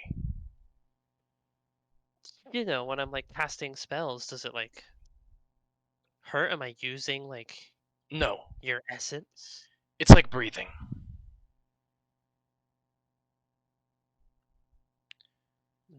Have you ever...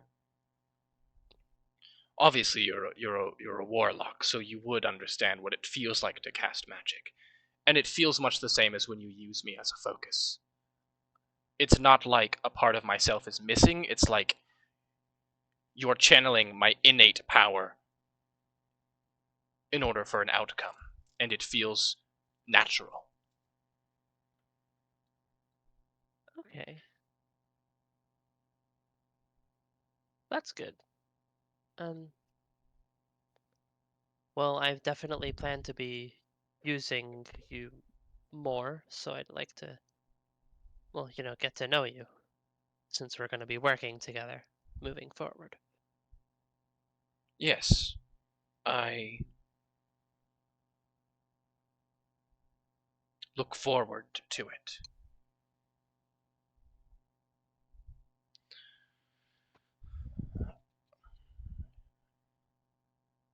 I am the righteous justice that you use to punish those who have infracted upon their natural order.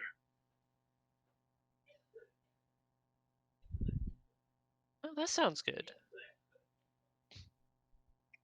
I thought you might be like a burning vengeance to destroy all my enemies, but that sounds very nice.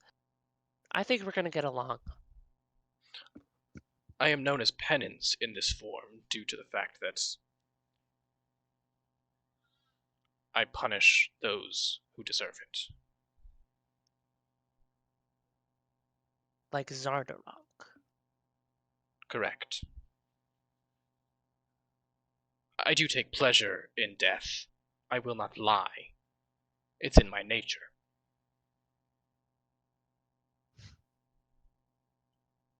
And by your nature, well, I assume you're a red dragon. Correct. Wow, I've never talked to a red dragon before, except for, I guess, when we've briefly spoken. I have never talked to a Verdin before, so this is a very interesting experience as well. I'm sorry, a what? I'm a goblin. Right, of course.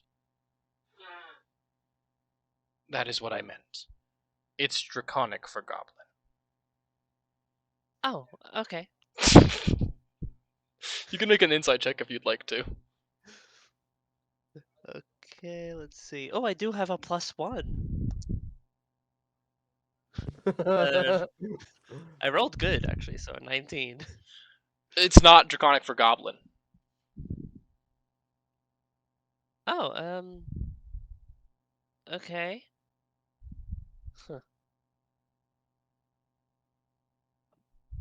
Yeah, she's gonna file that away for now. Verdant.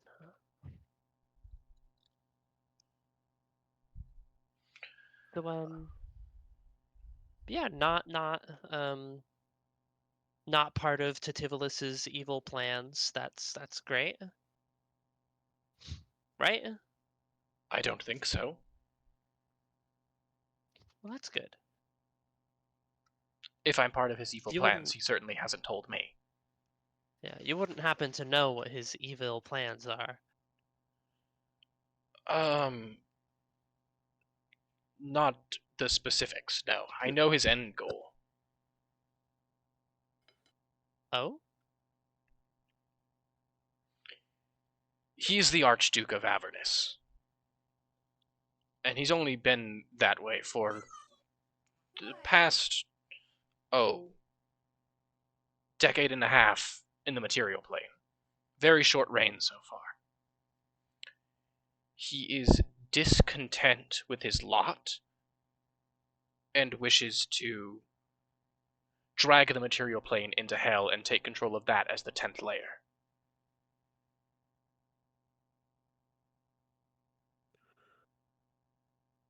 Wait, but I live in the material plane. Yes. So that's bad. Yes.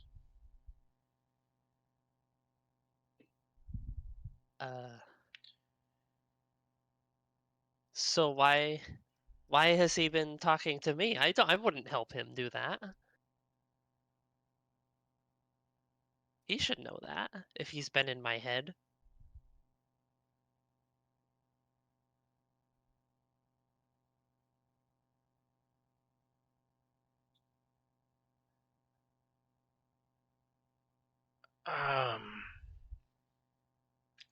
Like I said, his motivations and his current state of being elude me. Like I said, I only know his end goal.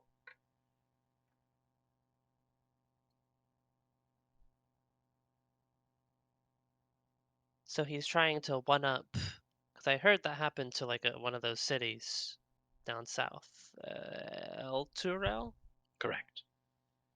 Yes, the previous Archduke, Zariel, pulled it into Avernus to claim it as part of her domain, but Tativilus just wishes to rule his own layer of hell. He sees Avernus as a failing layer and wishes to make a new one. For whatever reason, I don't know, but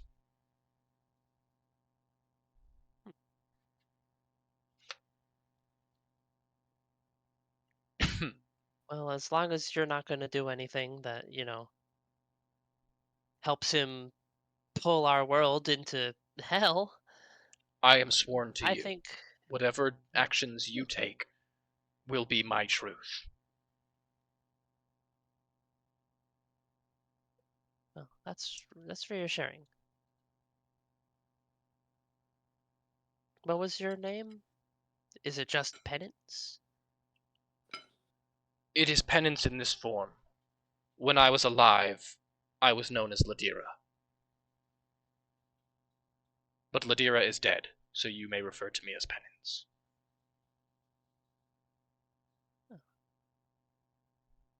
Oh, okay, Penance.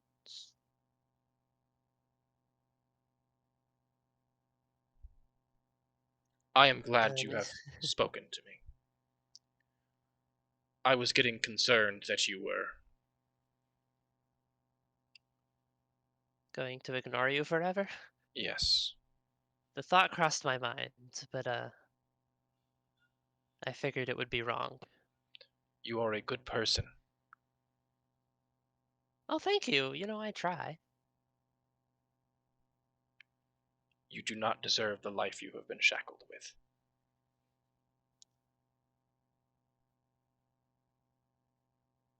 Shackled?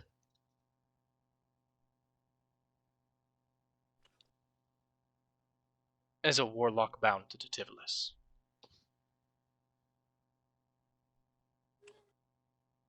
Well, what about... Do you know about my original pact? Titivolis overpowers Perth.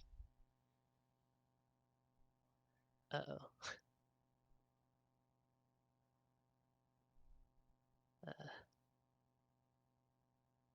Well, crap. I might have to have a talk with him about that. Jungo is bound to you due to your original pact and will stay bound to you due to the circumstances of your pact with Titivolis. But Titivolis' pact supersedes the previous one. If Jungo dies, you will no longer lose your arcane power. Oh. Huh. Last time he got smushed, I didn't even think about it. I just pulled out my crossbow. But you're saying I can... Oh, that changes things. Wait, no, that's bad, because it's Titivolis magic. Ugh. Darn it. I have more things to think about. I'm gonna go for a walk, so I don't think we can talk out in the open. Our communication is telepathic as well. If you wish ever for some guidance or advice, I am always here to provide.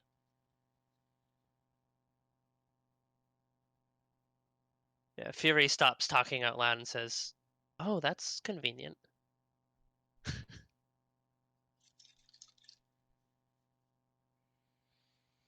Indeed. Well, for now, I'm just gonna think. So, till later. Noted. Then Is she the last thing leaves the room and starts wandering the halls. Okie doke.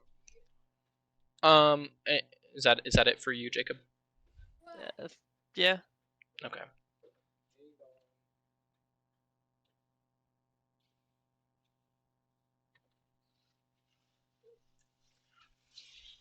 What? Hold on a second. No. Just No. hold on a second. Hold on a second. Hold on a second. Crow, your food's here. It's outside the door. My dad is waiting for you. Okay, give me just a second. I know.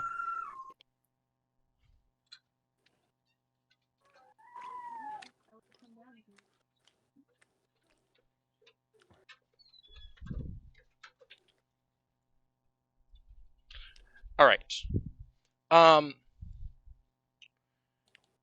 Maluk, you step into the library, and you see Rain also kind of step into the library as well. Oh, hi, Rain. Hello, Maluk. What brings you to the place of knowledge? What do you mean? I'm trying to go for a new leaf. Don't worry about it. Just what brings you down here? Oh, I heard that there's places I can get potions at. I figured it couldn't be for anything book related. Firena kind of turns around a bookshelf and she goes, "Oh, What, Baba? Rick and Marty, right?" Rain. Maluk. Right. That's new. No one's ever called me Rick before. I didn't even know Marty was a name.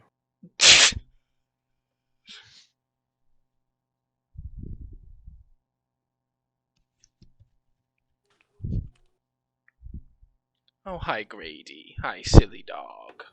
Silly little rat dog. Oh, you're so itchy, honey. You're so itchy, honey. He's like chewing on air as I'm scratching his head. No, it's Oh, a that was a kid. big That's a gulp. baby.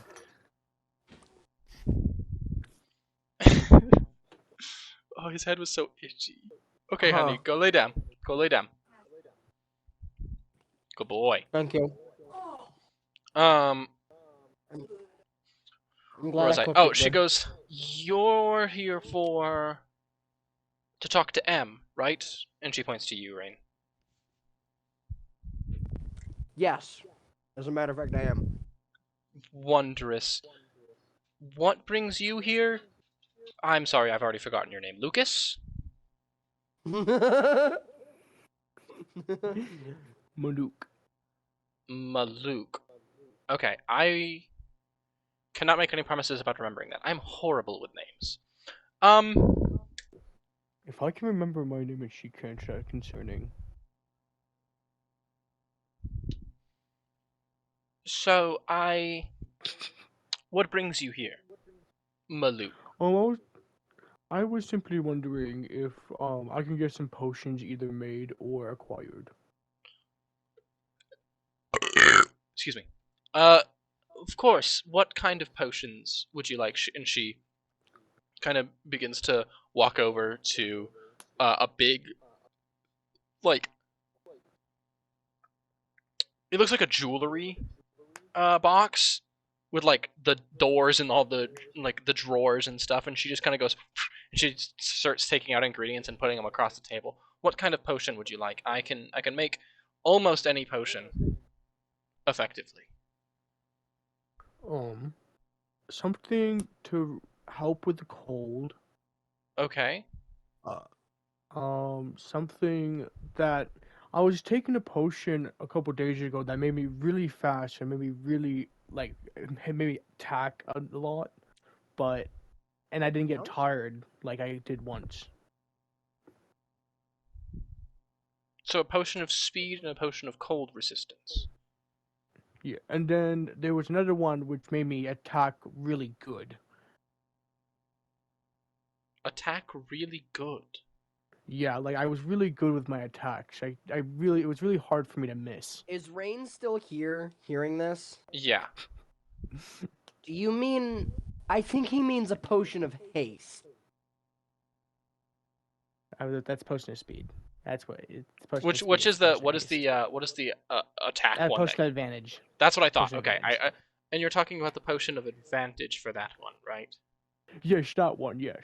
Okay, I can make those. Yes, it'll take a couple hours, but it is doable. That works perfectly. How do you pick up a hammer anyway? Great. Thank you, kind lady. You're welcome, Marcus. I'll take it and I'll leave. And he leaves, and she looks at you, and she goes, "That last one was a joke." I thought I so, know guys. his name is Can I Mateo. see if I heard No it? way anybody could mess up his name for that many tries. Mateus. She goes this way, and she brings you around a corner, and you see sitting at a table over the top half of your wife. Really, it's like up to her waist is existing now. It's like all crystal, and the lower half of her body is still not there. She's still no legs. What, arms and whatnot? Yeah, she's got arms and whatnot. And you see a relatively, she's not old, but she's like middle-aged tiefling. With like long, kind of bushy and curly hair, just kind of waving her hands over the body. Oh. Your wife goes, "Oh, hello, Rain," and she kind of sits herself up, and then Em goes, "Lay down. Do not move." She goes, "Sorry." Oh. Damn. Some progress. And You got your arms back now. I do. And M stops and goes, "That's about as much as I can do for today. I could have gone on for another 20 minutes, but your sudden movement drained a bit more energy than I expected."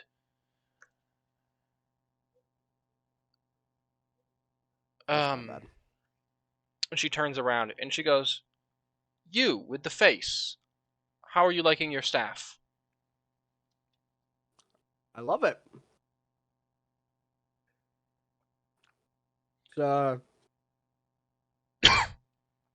Saved my life a good few times. And I love the convenience, and I just kind of start activating and deactivating The bandages. the bandages. Super convenient. I love this. This is fun. Yes, my business associate is all for convenience with magical items. He says it makes them more usable if they're conveniently placed. I think that's a bit of hogwash, personally, but I don't know, man. I mean, if it works, am I right? It fits, it ships. Hi, Grady. Welcome back. She looks at you and she goes, "This probably won't be done until another week or so. The lower half of the body is actually harder to do than the topper half, like the upper half, due to the lack of any, like a heart or the stomach. There's no organs below the belt beyond reproductive ones, which hers, I think, work differently than yours or mine. Yes. I wouldn't know. Yeah, they do. They do. I remember that much of the anatomy class. Di claps. She goes, "Good job, Rain. I'm so proud of you. Yeah. I have arms again." Hi, Ranger. Great, Oh my honey. god, who's my big stinky fat boy? Oh my goodness. He's a big stinky boy. He makes that even funnier for me. Is you said that, and then my son, who's in the other room, just screamed. How was Ranger with Gremlin? Oh, amazing. Okay. I wasn't worried. I just... It's the same, like, usual Ranger, where he's a little jumpy. He's like, give me all the attention. I want it all. Get away from the food. Get away from the food, fathead. I impressed your dad with my technique. I have a little technique that I use to deal with Ranger. I'll put my hand in front of his snout and make it seem like I'm gonna grab him by the face, and he just calms down immediately. Yeah. Anyway. I figured that out back when we were at the other house. I was like, I need to figure out a way to get this dog out of my groin. And away from me. And See, the thing is, Ranger's not really a groin dog anymore. Grady is. Oh yeah, Grady's like really into the groin area. Ranger is just still on the feet thing though. I'll never forget the day that he scared the fucking shit out of me when I didn't even know he was in between my legs. I looked down just to I don't know, I think I dropped a dice in my lap and I looked down and his face was just there. Just a big smile. Looking up at me. Just a big smile. I was like, hi Ranger. What are you doing? But yeah. And she goes, "But other than visiting her, what brings you here?" Not much. Just checking up on her and the Now that we're in the process of reforming, she is not allowed to leave the castle. I hope that's fine. I am okay with that. I Says might in the be most going. not okay voice ever. I might be going to my death here in a bit. So this might be a goodbye. This might not be. Is that? Di looks over at you and she goes, "You'll be fine." Well, I know I normally am, but I've had too many close calls these past few weeks. My chest still hurts from the tail of both of the dragons. Ranger's getting all worked up. From both I of the can hear him dragons. outside the door. I mean, No, and my body got healed, but I could still honey, feel. honey, I believe in you. You have this.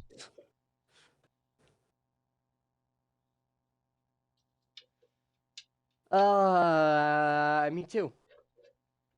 Great. Now Failure just say is that not until you an believe it. option. Failure is not an option. Mostly because I don't like death. That dying is not fun.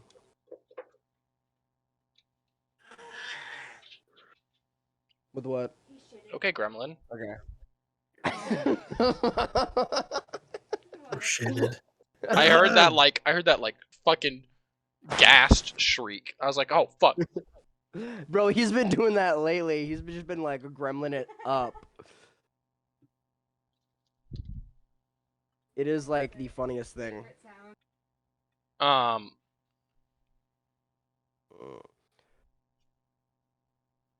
But yeah. So is that all for you, Matthew? Yeah, that's pretty much it. I just wanted to check up on Alright. the wife and Yeah. Ellison, you step up into the stairs to Barlow's office, and you kind of pass by Storm as he steps out of the door and goes downstairs. Does he say anything? Do you say anything to Ellison, Storm, or do you just walk past him? Ellison's gonna wave at him regardless. He like sees him, gives a small wave. If he doesn't say anything, he continues on. Yeah. All right. Well, Hans isn't saying anything, so I'm gonna assume that. I'm here. Sorry. What'd you say? I was doing the thing. What'd you say? Yeah, bro's locked in. I said as Ellison passes you on the stairs as you're leaving Barlow's office, he's just gonna give you like a small wave. Hans, your mic. And if you don't say anything, he's going to just continue up to the office. Okay. No, Manta said something about your mic in chat. I don't know. Yeah, I just fixed it. I probably muted it. All right. Hold on a second. Yes.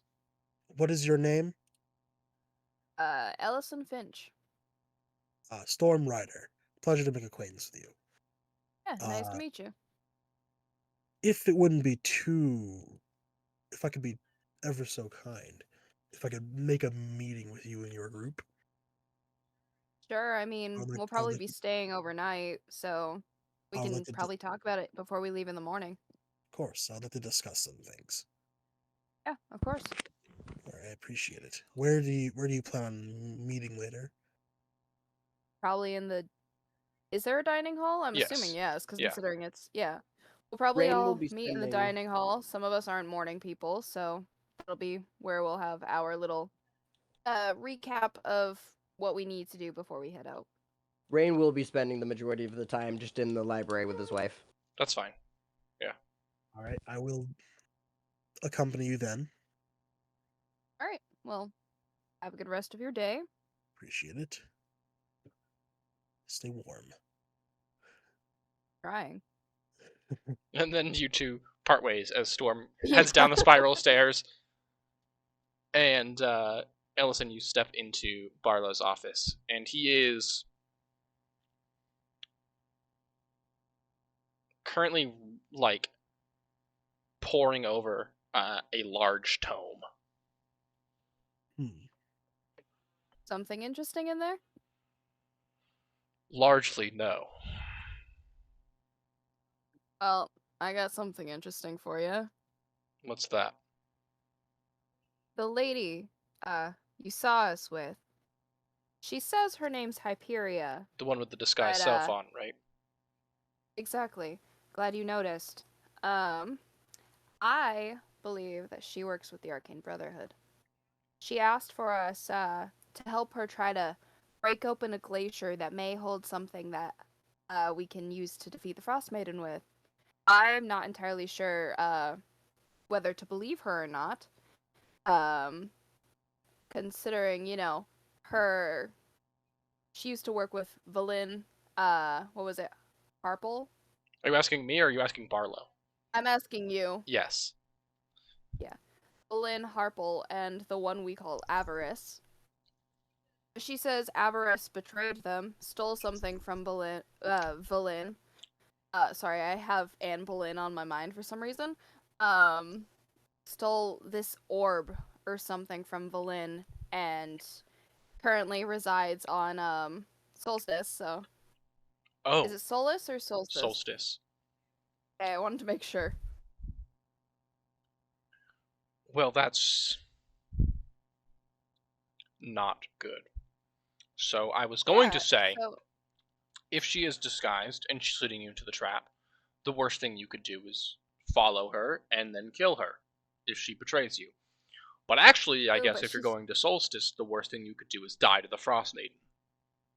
Yeah. The thing is, so Hyperia says, obviously, we need whatever this orb thing is from Avarice. But she also says we need the Codicil of White to help open the glacier. The same Codicil of White that you gave to Firena. Exactly. Uh-huh. Which I doubt she'd be too willing to part with again. But if the Arcane Brotherhood does have something to do with this, I figured you might want to know. Uh-huh.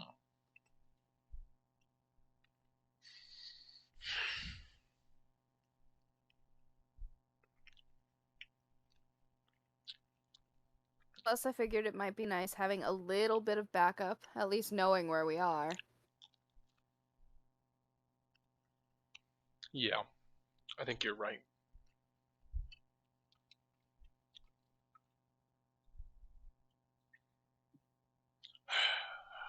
I should have left Torga in charge. What was that? Nothing. Did he just say he should have left Torga Hold on in a second. No. That's really funny to me.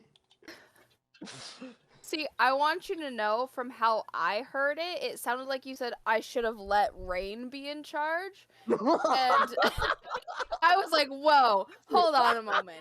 That would be a very, very bad idea. I mean, no, wouldn't everybody would just become criminals?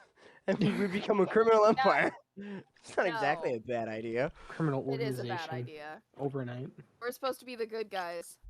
You can be the criminals and still be the good guys. Rob from the rich, give to the poor. You know, Robin Hood this shit. You do enough of that for all of us. Yeah, but Rain, your definition. All right, let's be real, okay? Matthew, Rain's definition of rob to the rich and give to the poor is I'm poor.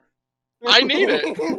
I am poor. Exactly. Everybody is rich because they have something. Therefore, I am poor because I don't have what they have.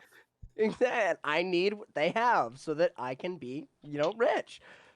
But, I'm constantly using what I take. So, Hi, I gotta constantly this is a deck of playing cards. You cannot eat it. Are you sure? He just got, in my lap and, started sniffing the cards. What is going on here? I don't know about that. I still have Boreas with me, by the way. Yeah, I figured. He's just following me like a shadow. I only mention this because I don't think Barlow's met him yet. He does, look down and go, that is an owlbear. Yes, this is Boreas. How did you get an owlbear? Well, bandit camp. Not mine. I didn't go to a bandit camp. We we essentially killed the bandits, and him and his mother were in separate cages. She unfortunately did not make it. But he was there, and so with nobody to look after him, I felt bad. Okay. Fair enough. Do you need help looking after him? Oh, I mean, I would feel awful taking him to Solstice knowing that, or rather knowing who lives there, and what might happen. So that would be kind of nice. I was trying to teach him how to attack, at least to defend himself, and that went pretty well. I'm sure you could do a better job. Probably. I mean, you don't become the boss of a massive, not necessarily army, but massive guard for nothing. That is true. Yeah, I can look after him. You can just leave him here while you head to Solstice.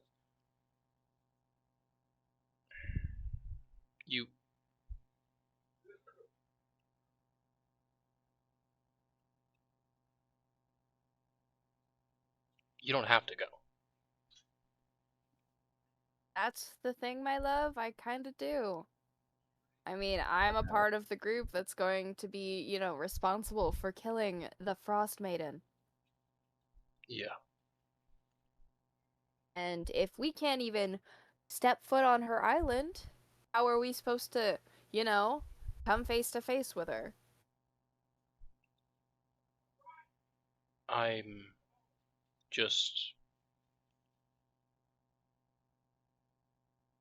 just worried. I know. And I'd offer for you to come with us, but considering how packed our carriage is and how busy you are here, I don't think you'd say yes anyway. While I'm in the library with them, I'm gonna actually ask what's her name if she wouldn't happen to have anything magical that would help us in Solstice. Okay. Just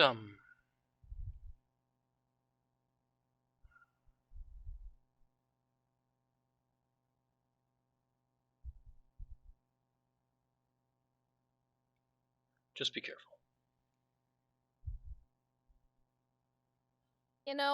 I may not look it, but I am pretty careful. I've gotten out of some pretty bad situations. Flashback to every time you weren't uncareful. How many times has that been, Rain? Very, very little. very, very little, which makes it funny. There was the one time, and then the second time. There was the one time I almost died because of dragon, but who can be that careful when there's dragon? That one person. I have to get back to work. Of course. I will see you tonight. Of course. Ellison gives him like a big hug and then like a kiss on the cheek, and then he calls for Boreas to follow him out. Mm-hmm. And then the two of you step out and down the stairs. Yeah, you look at Emmy and you're like, what's a magic item or something that you could have that would be good for me to go to Solstice? And then she looks at you and she goes, "You're going where?" Yeah, I happened to, we may have been dragged into going to Solstice. And I was wondering if you wouldn't have. And how does someone get dragged into going to Solstice? How does that happen? Listen, it's a long story. I'm not even sure how we managed to get wrapped up in this. She like characterized her so nicely. She like puts her head in her hands and she goes, "Oh, stupidity is immortal." I'm aware. Listen, wasn't my first idea, but I'm just going along for the ride. Because, I don't want... I kind of like these guys a little bit. I don't want them to die. They remind me of some people. Isn't that sweet? Especially Maluk. But Maluk really reminds me of somebody. Okay, well, alright, what do you... She, like, adjusts her robe and, like, puts her hands together and she goes, "What are you looking for specifically? An item, a potion, a weapon?" Weapon, item. Wouldn't happen to have like a heater of some kind. Yeah, I actually do. Let me just give me 1 second. And she reaches into her bag and she goes up to like her elbow, into like her bag of holding, and then she comes out and she goes, "Wow, look, there's nothing there." She pulls out her finger, like her middle finger. That's what I was expecting. That would have been too obvious. It's also not classy. Yeah. And M is nothing if not a classy lady. I love how you characterize her. It's great. What, just fed up? Yeah, it's exactly how I would have. She's 70. Of course she's fed up. 70? Damn. Look good for 70. Well, Waterdeep happened so long ago. Are you kidding? And also, not even that, but just like 70 is like middle age for tieflings because they usually live about 100 and something years. So, but that's besides the point. She goes, "Seriously though, I don't have a heater. I can get you."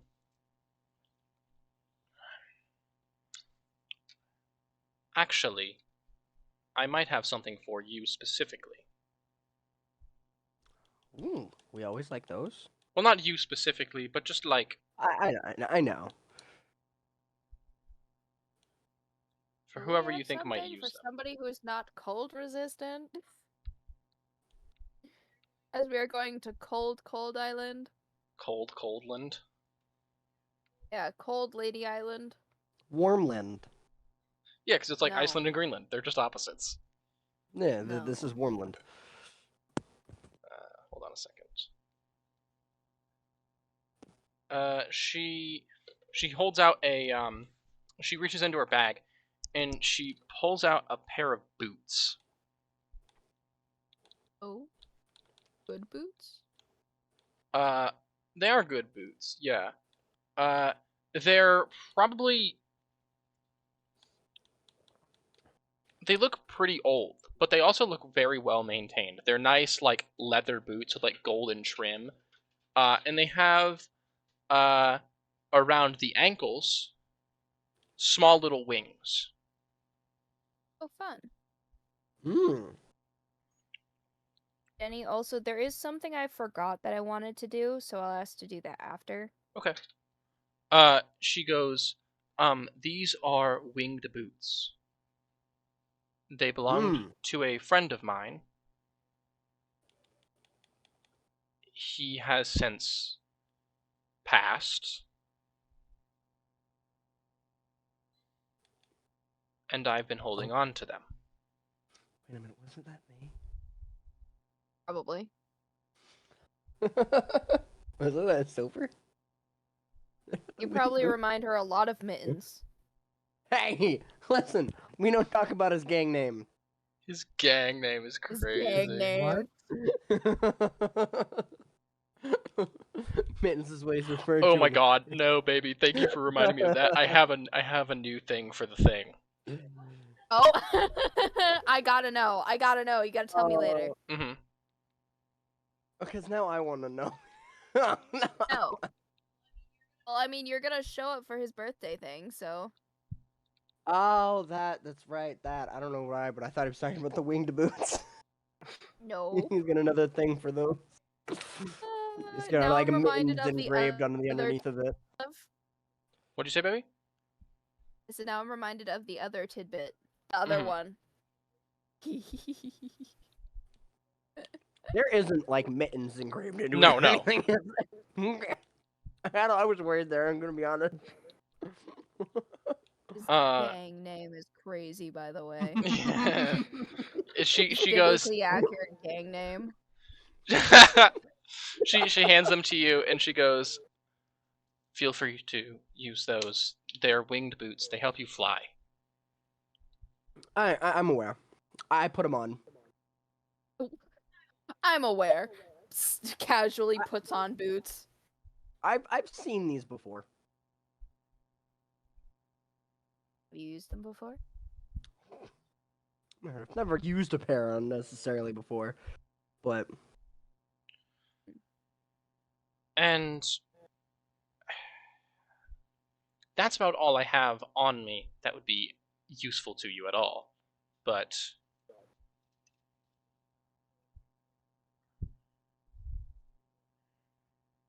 I'm actually going to give these away in a few levels. Because you're going to be able to fly in a few levels, right? Yeah, I'll have wings. Yeah. I actually forgot about that. Dragonborn Sorcerer or Draconic Sorcerer moment. Oh, I thought he was gonna pull like wings. a lapis lazuli from Steven Universe and just grow wings out of water. That'd be sick. That's not how that works.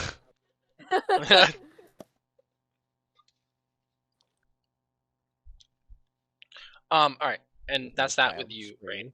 Maluk, you're able to go pick up your potions and your hammer. The warhammer for Zachariah.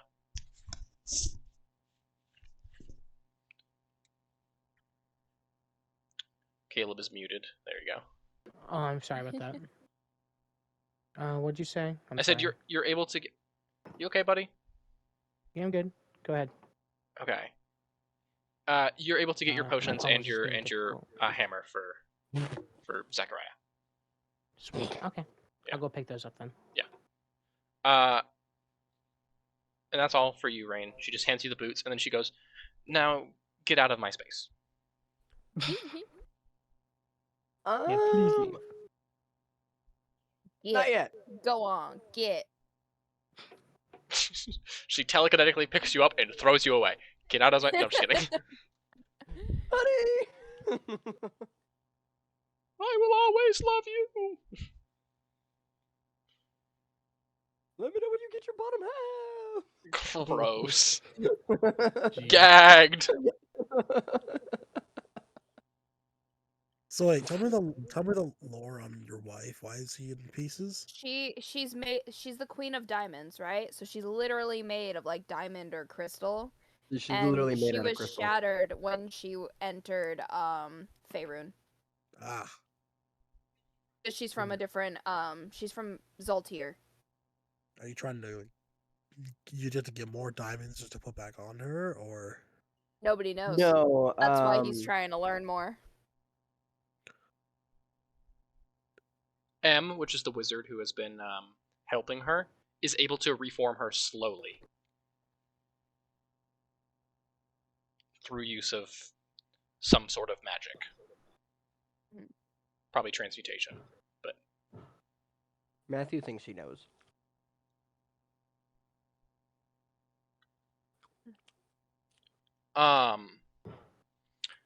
Yeah, what did you want to do, babe?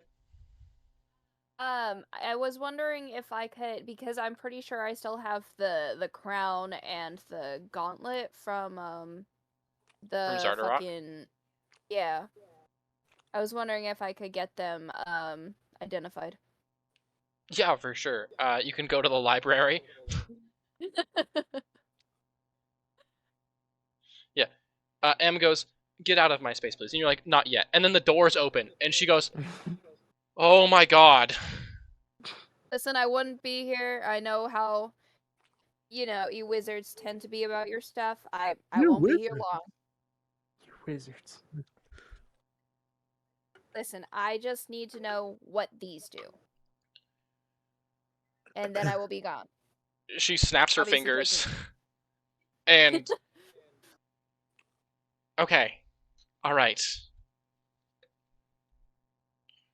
Rain, go do whatever you were going to do. I go stand next to my wife and I just start chatting.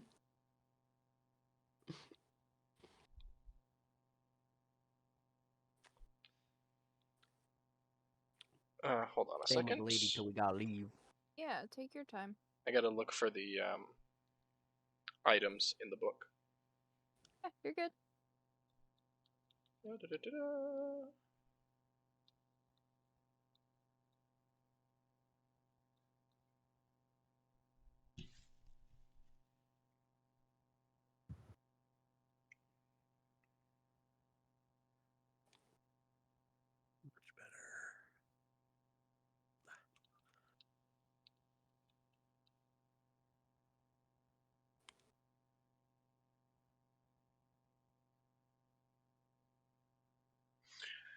Okay, so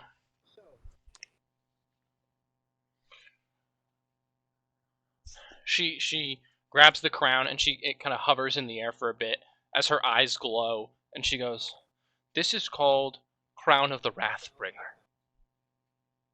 All right.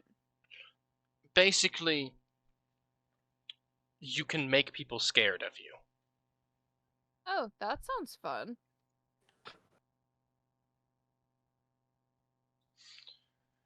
And she grabs the gauntlet, and the same thing happens, and she wears it. And this is just a regular gauntlet. It's a symbol of power. All right. Well, thank you. And with that, I leave her space.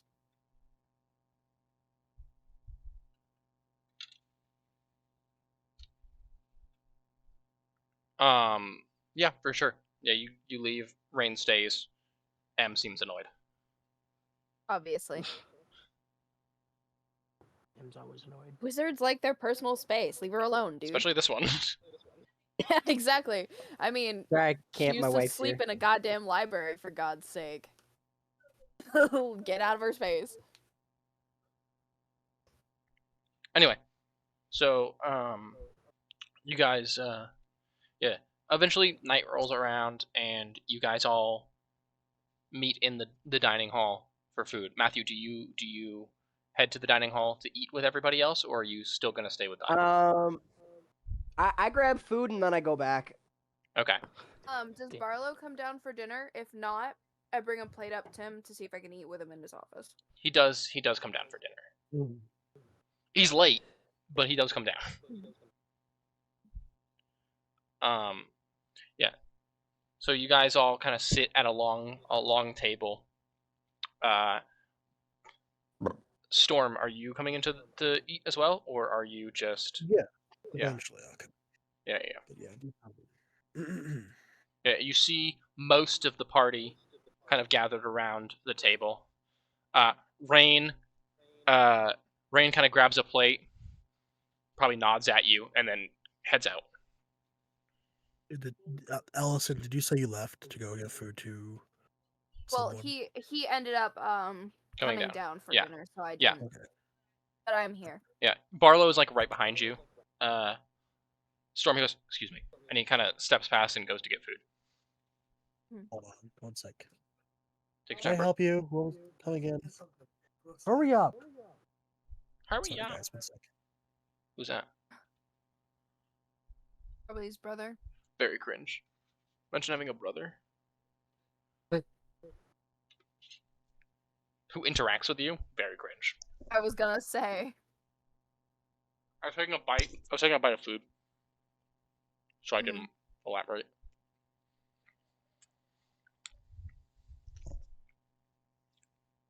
Oh, you missed my funny joke. Oh, were you muted? How long have you been muted? How long have you been talking and muted, I guess? I haven't really been talking, but I just said, when you said, oh, imagine having a brother, I said, oh, I can half imagine it. Nice. Classic Hans joke. Hans even said, haha, Jacob in chat.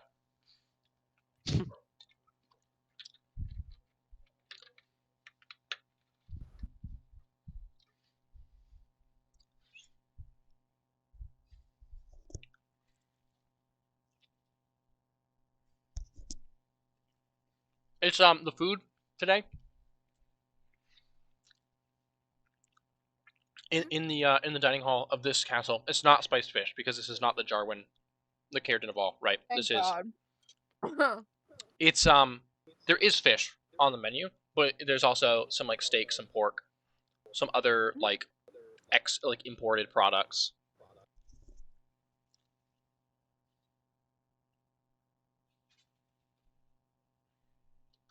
Sorry about that, guys. I was really badly timed. I was about to start, and then I got fucking interrupted. People barging in my room like that. All right. What did you say before? I said the food is not just fish. There's all because that's the normal food in Icewind Dale because there's a lot of fishing villages. Yeah. But there's fish. There's like some steak, some pork, some other like imported meats. that you could have if you would like to consume food. I don't mind. I'll go grab a little bit of steak because steak guy. Because you're a little country boy. You like your steak. Need to get my I'm a growing anyway. I'm a growing boy. I need to get big and strong. I'm 35, by the way. Yeah, I'm not short because I'm a gnome. I'm short because I'm tan. And do you go sit down with the party? Yes, I do. Okay. Look for Ellison specifically because I did ask for their permission specifically. Ellison is a him. Him. Yep. Yeah. Yep. I'll just look at the stream and I'll get that info. I mean, I don't have character pronouns up. I do have Oh. Yeah, those are my pronouns. Yeah. Well. Pros, not Ellison's. Pronouns, sorry. if you will. Whoa. What was that? Yep, my pronouns. Your pronouns. Anyway, if there's a free space, I sit next to Ellison. Yeah, I there introduce is. myself. All right. Is Howdy. Barlow not sitting with us? No, he's sitting on your other side. I thought Jarwin would be next to me, like sandwiched between the two of them. I guess it's up to Aiden. Aiden, where do you sit for dinner? Jarwin sits on your lap. Face. Whoa. I'm playing with your hair. I love that Aiden is silent, and then every time, The first most thing of the time, he says in like an hour is, "I sit on your lap." I sit on your lap. True bestie material right there. He's either sitting on Ellison's lap or he's like crouched on the table. Like a gremlin? Yeah. Man, now you gotta make fun of me like that. You sit on see, I imagine it's like one of the really long tables that have like the built-in stools, like a picnic table. Yeah. And you sit on the top like it's a picnic table, and you have your plate in your lap, and you're like talking to Ellison. Yeah. But yeah, so Storm, you kind of sit next to Ellison, and then you introduce yourself. Anyway. Howdy, y'all. So, we haven't formally met yet. My name is Storm Rider. I am currently traveling in search of someone very close to me.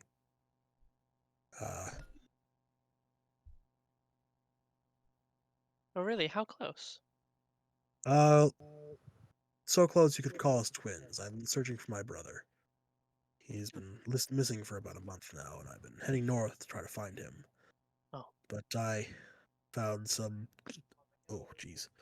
I found some troubling news that he was captured by the dragon. That's unfortunate. Fate you wouldn't wish upon anyone. No, I would not. Anyway, sorry. We're serious. He was captured by these people called the Arcane Brotherhood, taken to a place called the Ragged Glacier. I hear that, and my first instinct is to pay attention to Hyperia. I'll make an insight check. Oh, cool. Guys, I'm so awful at these. Oh, look, that's going to be a 29. I think you're not awful at those. I rolled a 14. I don't think I'm awful at those. She is she's like getting her food and she's coming over to the table and she hears like he's been captured by the Arcane Brotherhood and she like trips a little, like not like full trips, but like she stutter steps and she's like, oh, okay, and then she kind of goes and sits down. But otherwise no visible reaction. Barlow nudges you. Yep. I like as subtly as I can, I nod to him like just once. Yeah. Anyway. He's been taken to a place called the Ragged Glacier. Yeah. Oh, perfect. We're heading there anyway. I was going to ask, may I accompany you on this trip? Because I don't know if I'll be able to get him back myself. I do have to let you know, beforehand, sorry to interrupt, we do have to go to the Frostmaiden's island first. The Frostmaiden. In order to... The lady who brings about the eternal winter.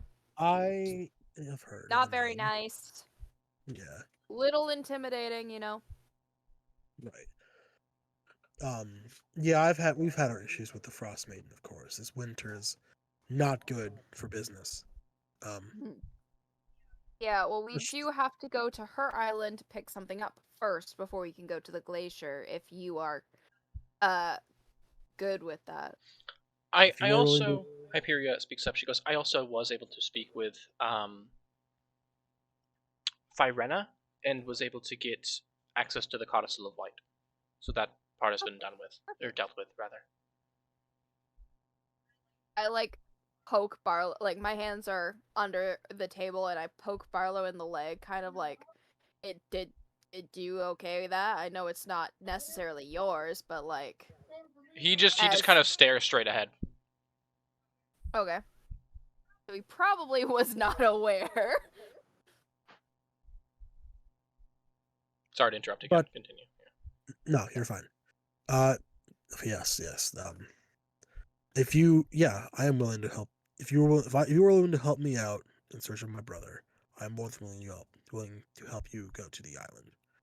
No, see, not because I think we need your help. I'm letting you know because there's a chance you might die before you see your brother. Yeah. See, there is this group there called the House of Dormir. Is that? I'm not saying that as Ellison. I'm saying that as Crow. Yeah, no, I'm just trying to find it in my notes. That House I don't Demir. really. The little. Demir. Yeah. Yep. The house. The assassins of the House Demir. And then I look at her again to see how she reacts. Make another insight check. Cool.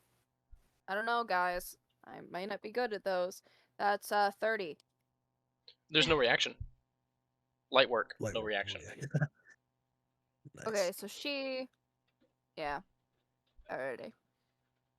So she either doesn't know about that, or is very comfortable with them. Yeah. Or is super good at lying. I didn't roll with anything. A 30? I don't think so. I don't know, man. Listen, I'm not as easily goatable as Matthew is. I don't think so. Matthew's pretty easily goatable. What? Yeah, that's what I said. I don't think I'm as easy as Matthew is. Matthew's pretty easy. Yeah, I am. Wait, what are we talking about? Don't worry about it. All right, okay. Boom. Alright. So anyway, again, Hans, continue. We keep interrupting you as you're speaking. No, Sorry, I'm done. buddy. I quit. I'm done. No, we keep interrupting you as you're speaking because there's not that much left. Always fucking something. Something. I gotta see if the minute detail. Does this bitch react? Yeah. But heck, I'd even be willing to aid you in getting there. I see your ride outside is not very fast, and while Stampede can only carry one other person besides myself, it is quite powerful. Are you offering to pull our slayage? Yes. I would say you're as cool as your robot out there is. Not very Damn right, fast. he's cool. Not very fast. True. It's too bad we can't transform him into something else. Hey, he's great how he is. I know, but to be faster. Fury's getting defensive. She's like, hey. There's nothing wrong with Zach. Don't get me That's wrong. my son. We do get places a little slowly. Don't talk as to me I toss a chicken to frickin' Boreas. Like Ranger. Hey, we're still getting there faster than the Ranger. Yeah. Just. That is true. You are getting there faster than you would have with the reindeer, but Fair. Not as fast as we could. I mean, I don't know. Yes, I am more than willing to pull your slayage. I imagine I can get us there even faster. If you are willing to lend me your assistance, I will do so in kind. Well, we're definitely planning on helping you find your brother, because we are absolutely going there anyway. Not that we wouldn't if we weren't going there, but... Of course. What are you going to this island for? We have been told that something that can help us defeat the Frostmaiden is hidden inside this glacier in a Nethery city. See. How does Barlow take this? Because I accidentally forgot this tidbit of information when he I was just talking he to just him like earlier. looks at you, raises an eyebrow, and looks away. He's letting you guys handle this. No, I know he's letting us handle it, but I was like, I forgot to tell him that earlier, Well, yeah, so I don't know. That's what the eyebrow was. He just went. I figured. Mm-hmm. I do kind of grab his hand and just kind of like squeeze it as like I'm sorry, that was on accident. That was uncool of me. Yeah. That was very unbro of you. Bro, I mean,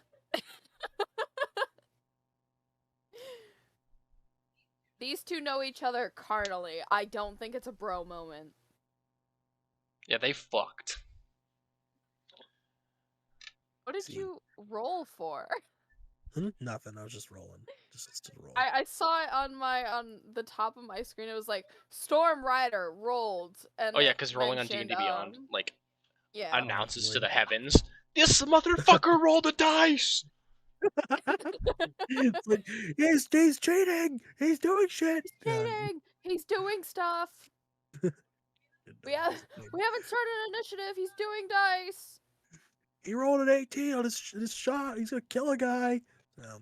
He just grabs last right and fucking points it at Barlow and goes, die. Boom. Barlow comes back to life. I just go ahead and fan the hammer around Barlow. You die. Yeah, maybe. Who knows? No, I'm saying you would. 6 attacks though. That's pretty cool. Gotta use that. Considering at least a lot of people in this place like Barlow, you die. You wouldn't make it out of here. Yeah, you don't have enough bullets for how many people that are in this building. Right. But that's besides the point. Anything else? Any other interactions? Is Maluk have any questions? Does Jarwin have any questions? Maluk's good. He's just eating steak, having a good time. I guess. What are the rest of your guys' names? Oh, I am Maluk. Nice to meet you, Maluk. I'm Fury. Nice to meet you, ma'am. Oh. Jordan just kind of falls out across the table. I knew it. And he's like, I bet you're wondering who this rogue handsome man is. And he just says like another post. I couldn't think of the other word for it. I wondering who this brash handsome man is. This is Jarwin. I say ruining his introduction. Yeah. Jarwin throws like a chicken leg at you. I dodge, and I'm sure that Boreas grabs it. And he goes, I am Jarwin. And he stands up. Nice to meet you, Jarwin. So he's like fully posing on the table. How tall is Jarwin? 6'2", I think. He's 6'2"? Yeah, he's also standing on the table. Oh, even higher. I train my neck even. By the way, I am going to be. Ellison is going to be the closest to your height. He is 5'7". Shortest game. Fury is 5'8". Jesus Christ, that's a tall goblin. Is Fury hunchback at all or something? No. No. Damn. Nope. Okay. She is just a goblin. Goblin, I say with just quotes. a goblin. Whoa. No. She's a goblin and she has a weird tail. She's been infected with the tall. Tall? What is the tall? Yeah. Oh, that means that being maybe tall. Fury, there's a thought going in your head. Maybe if Storm suddenly grows in height, it'll prove your theory that you caught the tall. Is the tall a disease that makes you taller? Is that what that is? No. No. He thinks that she grew taller because she was around all the tall people. Like normal, like not normal, but like humans, you know. Medium-sized creatures. Yeah, exactly. Instead of a small creature like a goblin. But basically, Fury, like meta knowledge, Fury is not actually a goblin. She's a weird goblinoid that mutates at 5th level to become taller. But Fury doesn't know that she's a weird, strange goblin, so she just thinks that she caught the tall from being around too many regular-sized people. I see. All right. Anything else I should know about anybody else? I don't think Barlow so. goes, have you met Rain yet? Oh, wait, yes, you have. Never mind. Yes, I have met Rain. I knew that. That was a rhetorical question. Oh, okay. How can you not know Rain? Ellison says sarcastically. It's funny. His interaction with me was very, very nice. Very, very polite. Wasn't actually all that weird. Indifferent. Anyway, but yeah, so you guys eat up, and then you guys can go to turn in for the night if you would like to. Sure, yeah, definitely. I'm down. Out of sorry, before dinner's over, out of pure like pettiness, I turn to Jarwin, I pull out the crown, I'm like, I put it on my head, and like pose a little bit. I'm like, how do I look? Jarwin fully tackles you. He like dies off the table. Well, I have Misty stepped right into your spot on the table. Not standing, but sitting. Like an asshole. Yeah, no. Jarwin is fully fighting to get the crown back. I give Barlow a quick kiss on the mouth and I'm gone. Misty stepped. Jarwin shrieks in rage. He does. He like bolts out the room to try and find you. Does Jarwin love Barlow or something? No. So Ellison and Jarwin's way more materialistic than that. Yeah.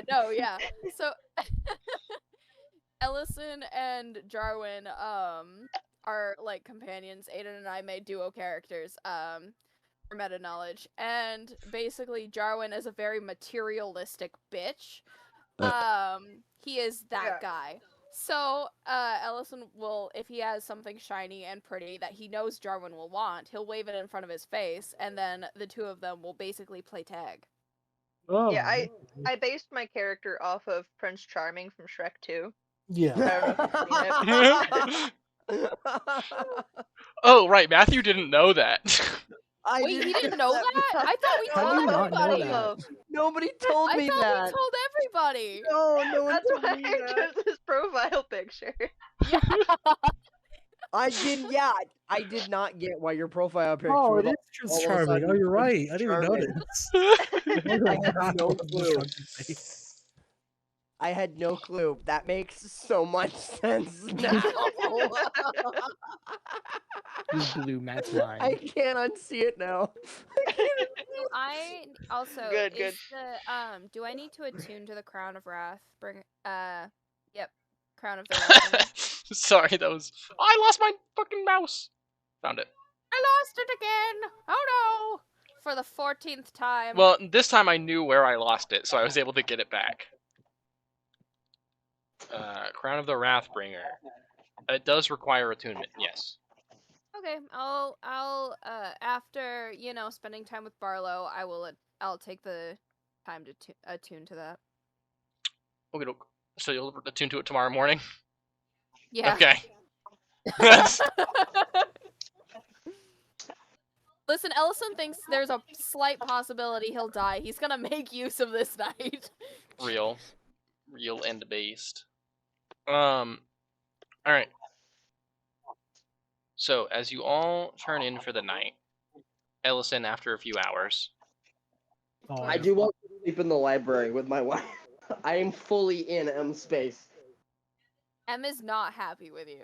Yeah, she... You know when people are like, why are you mad? I'm not touching you. And you get that, like claustrophobic rage? Yeah, that's how M feels right now. Yeah. See, I feel like M would probably be the type to spitefully try to lengthen the time of your wife's healing, but then realize that it would really inconvenience her and just sulk about it as she heals your wife anyway. It would just make me spend more time in the library. Well, yeah, in her space. She can't do anything about it tonight anyway. She has to wait till tomorrow.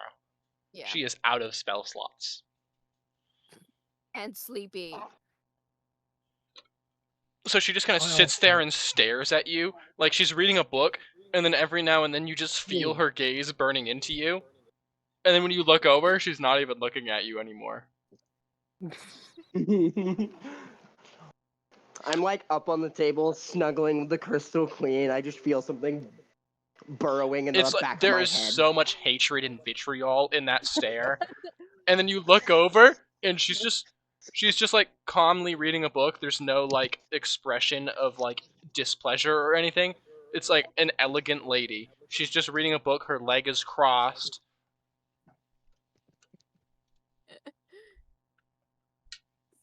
And then you look away, and it comes back.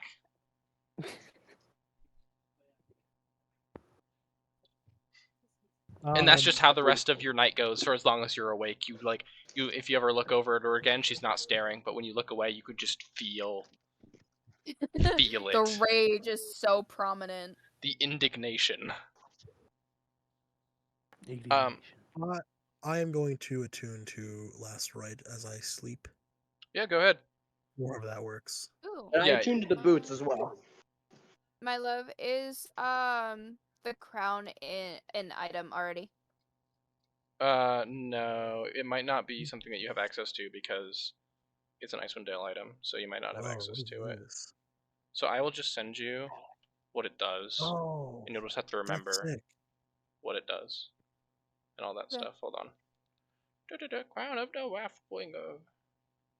Okay, I didn't know artificers had this much ability. Okay, that's cool. Again, I didn't see this part of the set. Copy. And then I'm going to send it to you on Discord, babe. And then just keep that in mind, and I will make an item for it. Okay. I'm glad it has this list here of what is and isn't infused for items when Fawn's discovering how to play an artificer. Hey man, hey one. There's like 3 hours of me playing. They're complicated. They are complicated. I don't like. I'm not saying that like, what a fucking loser. Bro doesn't know how to play artificer. One of the most complicated classes to learn. No, bro doesn't know how to play an artificer. That's fine. Bro barely knows how to play D&D. It's okay that he doesn't know how to play artificer. Damn. All right. So what happens when I attune to this Last Rite? Nothing. You just attune to it. Oh. There's nothing like cool or crazy happens. It's just you now are attuned to it, and I want to make this clear. You don't know what it does. Like in character, you have no clue what it does. Right. Actually, not that you know what it does. Actually, when you attune to it, like as you're sleeping and you're kind of like focusing on the item, there's like, it doesn't wake you up, but you do still feel it enough to like register it in your sleep. There's a sharp burning sensation that goes up your entire dominant arm.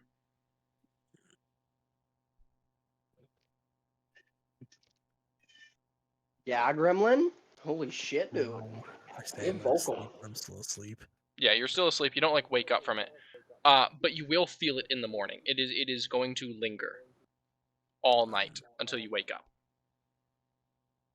And then when you wake up, it's going to be there. Still. Alright. So shoot. Everyone else goes to sleep. Jarwin. Oh, are you getting a visit from your lady? A vision from mommy? From mommy is crazy. Mother Winter. Madam. Madame Winter. Ma'am? Madre. You, yeah. You head off to sleep. And as you wake up, normally, obviously, you've woken up in her castle or, in the middle of the snowy, tundra. This time, you wake up in your own room, like in where you fell asleep.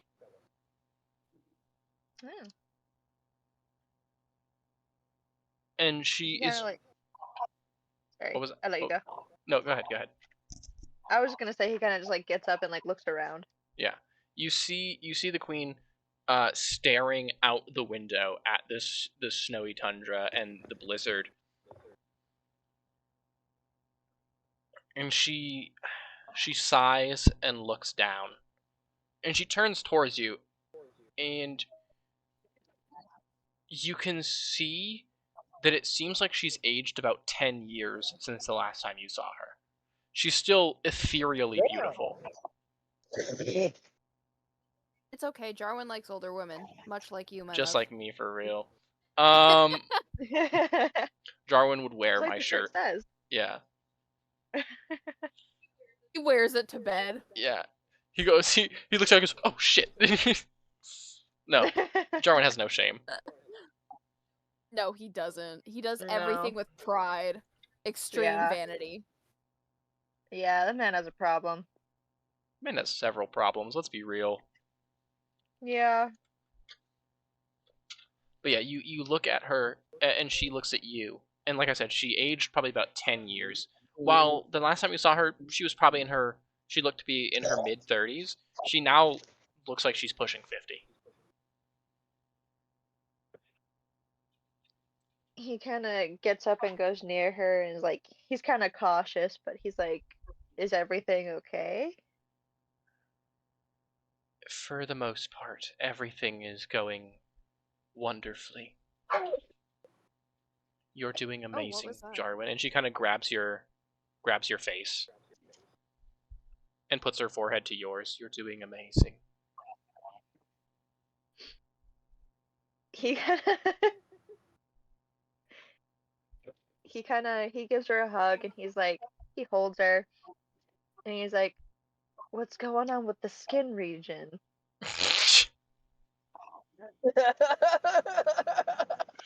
Girlie, did you not go to the spa recently?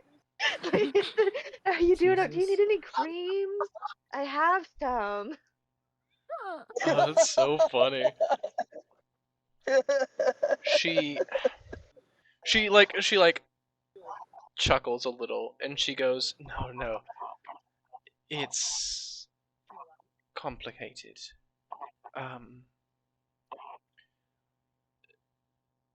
Auril is sapping more power every day, the longer that she lives.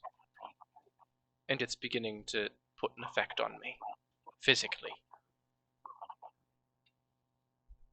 So the longer that she lives, the older you're gonna keep getting? The longer she lives, the less I am. Oh, shit. Get it. I listen, I want you to know that this has no effect on me.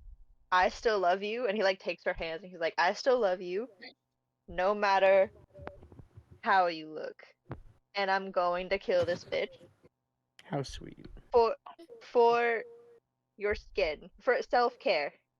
Self-care. Don't worry, babe. I'm just gonna kill this bitch.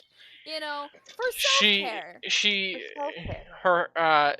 laughs and she wraps you in her arms and she goes, "That is maybe the sweetest thing any human has ever said to me."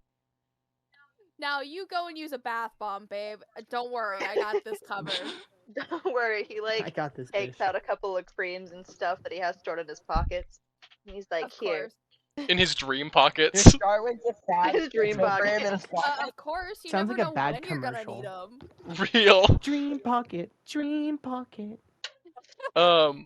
She goes, at 24%. "You're in your journey to Solstice. I need you to look for something on the island."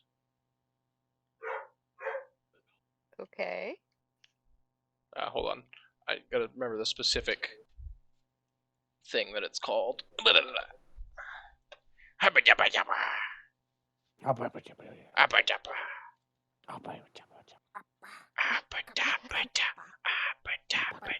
It's called appetapita.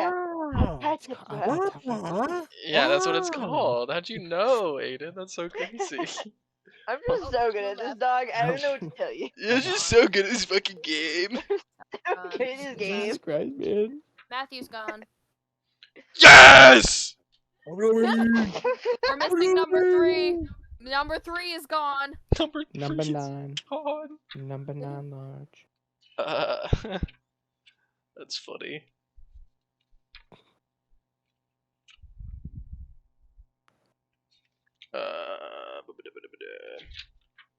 Oh, my spine.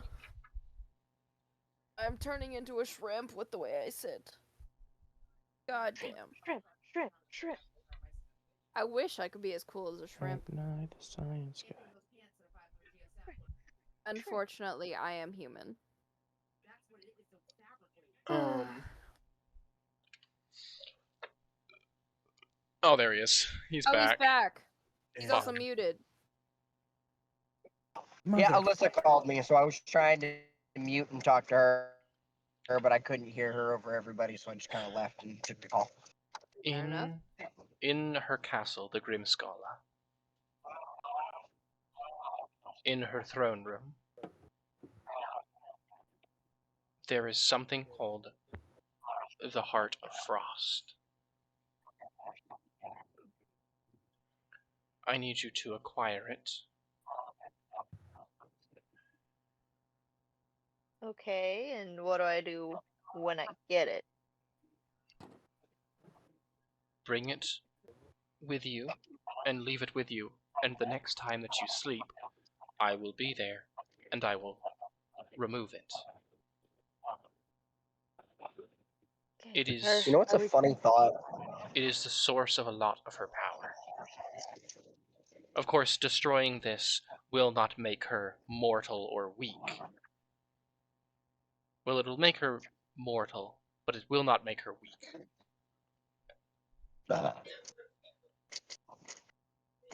I just had a funny thought. What's that? What if all of this time, you know, Jarwin's mommy is actually the Frostmaiden? I was just thinking the same thing. Oh, I thought that I this was whole thinking time. the same thing, No, dude. I don't think so. Me neither, but I was sitting here and I was like, you know, it'd be kind of funny if at the end of it, why would she be okay with us going to the Frostmaiden's island to then steal from the Frostmaiden if she's just going to have it anyway? Unless the heart that the person's mentioning is locked up in a place that the Frostmaiden can't get. If it's on the Frostmaiden's island, in her throne room. True, but I don't know. It's just the way she's going about it makes me sus. I think you guys are way too skeptical of my NPCs. How often? I genuinely think so. Haha, meme DM NPC. Not DM NPC, but an NPC betrays the party that's on your side. How often have I actually done that? Also, never, of which course, is why I'm like, you know, you guys think somebody's Not never, but. Of course, you think somebody's manipulating Jarwin as, you know, the town bicycle, but come on, guys, let him have this one thing. No, I wasn't saying anything until Matt said something. At the end of the day, you know, we kill the Frostmaiden and we give Jarwin's mommy the power, and then she's like, yes, now I can finally rule. As far as what if I understood correctly, I don't know if I just misheard. It sounds like taking the heart and then giving it to the Queen of Winter is essentially not necessarily destroying it, but getting rid of it from her power means it will make the Frostmaiden mortal. Correct. So she will no longer be godlike. Sure, she will still be powerful, but we can kill her if she doesn't have the heart. Correct. Also, where did you say it was again? The Heart of Frost. In her throne room in the castle on her island. It's called Grimskala, the castle. Grimsklle.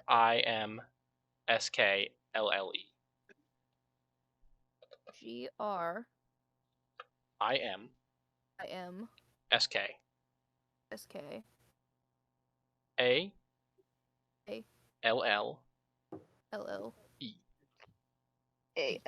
Okay, thank you. You are very welcome. It's like every time you've said it, it cuts out for me. Same. So, if you retrieve this artifact and bring it to me, I will be able to remove it from play and make the Frostmaiden mortal again.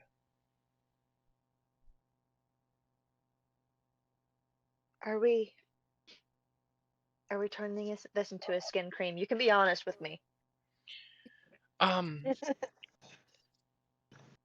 In a manner of speaking, I suppose. I am going to consume it to add it to my power. Just go with it. Got it. All right, I can do that for you, babe. Wonderful. Anything for you. Don't say that. Don't say that. Never promise that to a god. Anything. Capital anything. Capital anything. The whole word is capital. And the whole word. All uppercase letters. Yeah. Exclamation point at the end too. About several exclamation points, yeah. She goes. This man has no conscience. He's. There's an opportunity for him to get laid? Yeah, for sure. Anything, babe. Anything. Say the word. See if he's already been laid by that person before and thinks they're good at it. Yeah.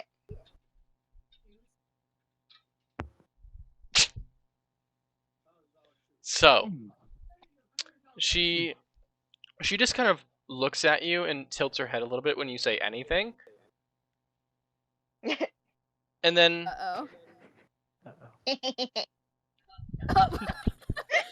Fucking goblin. I'm sorry. Where was this energy earlier today, bestie? God damn. I don't know. I woke up a little bit. And then... You woke up a little bit? And then she goes, would you like to stay for the night, then? He's already taken his clothes off. And fade to black. Wow. I've been really trying.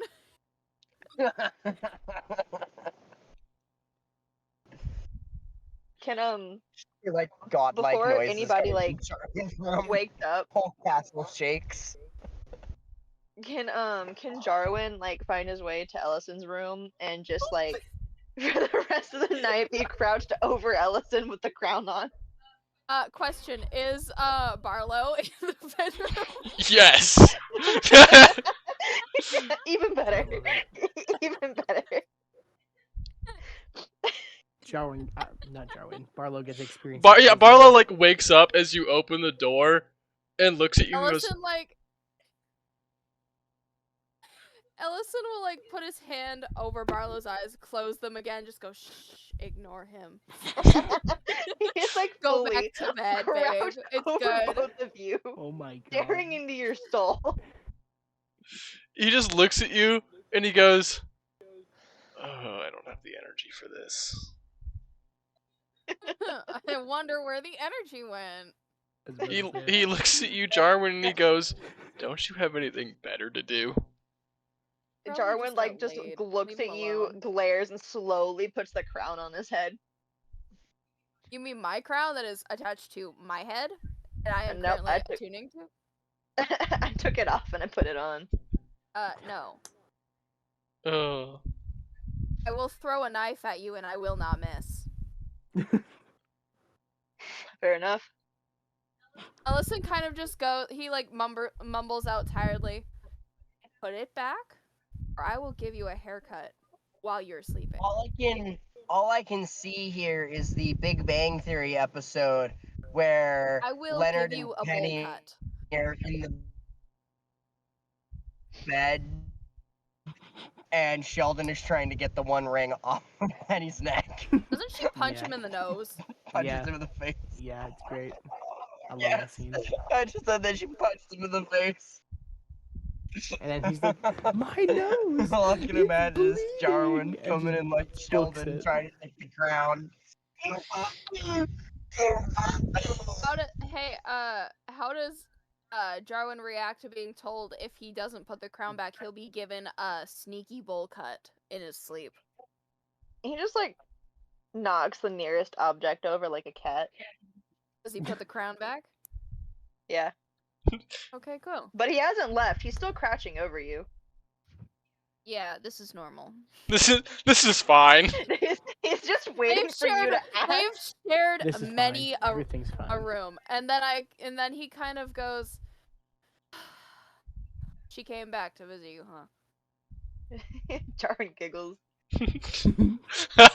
You can tell me about your exploits tomorrow, please. We're trying to sleep. You guys can go back to sleep. He's not leaving. What are you gonna do? Pull a lawn chair up in the corner and watch him sleep? Jarwin's like a toddler with like his parents. He just like goes in the middle between them and just goes to sleep. I will give He's gonna wake up in the middle of the night and look over. Jarwin's gonna be like, Mom, I still threw here, up. Dusty. I'm still here. Listen, I threw up. If I give you... No, listen, I had a bad dream. 3 platinum. Will you go away? 3 platinum. Jarwin, Jarwin agrees to it, but then he goes to the next person's room. Okay, well, you can go ahead and add 3 platinum to your inventory, and I will remove it from mine. Yeah, you go to the next room, and it's just a random soldier. It's just a random soldier. Oh God. Oh, that poor He's man. getting laid twice in one night. One time he talks, the other makes he his doesn't. rounds until he finds the next party member. Okay. Yeah, sure. The next one that you find is Rain. Alright. Jarwin He's does in the the same thing. He's library. like fully crouched. No! I'm in the library. no, That's why I said it'd Ben be is in funny if you there. found them. Oh, okay. Wait. So anyway, the day comes. You all wake up. The day comes. Jarwin, roll a d4 for me. Okay. Which party member are you with right now? Let's see. I got a 1. Alright, so Maluk, you wake up. Oh God. And Jarwin is just sitting there crouching over you like a gremlin. Luke just like opens his eyes. They just stare at each other for a little bit, and then he just slowly closes his eyes again.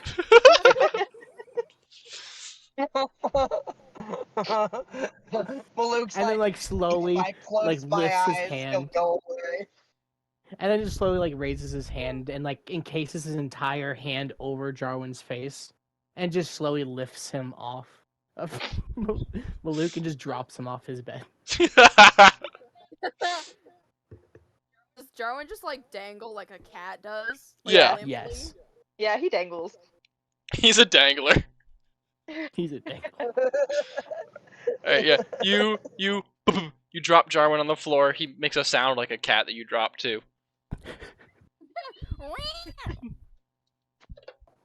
What are you doing, Jarwin?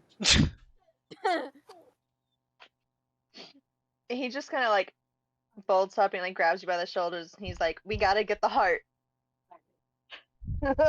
I mean, whose heart? He like gets really close to your face, and he's like, "Gotta get the heart." The heart? Your heart? I can do that. You won't like it, but I can do it. I don't like it. You won't like it, but I can rip it out of your chest right now. No, we gotta get the heart of the Frostmaiden, and oh, that I was already planning on getting that. But my lady, she needs it for like a skin serum. It's a whole thing. She got kind of crusty, kind of fast, and we have to go. She's a little crusty. She's a little crusty. Jesus. Oh, oh, you want the heart to like keep it? Oh, I was gonna put it in my display case. And I respect that, buddy.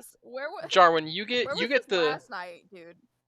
You get the big suspicion that you and Maluk are talking about two very different things. He just kind of goes like, right. I respect that. And then he leaves. I respect you. I respect you wanting to rip someone's heart out, definitely. I respect Where the was hustle. that last night? If you had said we gotta grab the heart to Ellison last night, he probably would have been more inclined to listen to your bullshit, dude. He was waiting for you to ask. He wasn't going to. I know. I know. Why weren't you gonna? Why didn't Jarwin just do what he normally does and be like, hey, we gotta go do this random, like, unhinged thing? Right now. Because he was wanting you to show Ellison interest. is currently not a mind reader. He wanted to feel loved. He wanted to feel like you cared and was interested in his hobbies. Well, Ellison will ask today. I'm sure Barlow will have plenty of questions. With that aside, once he's woken up.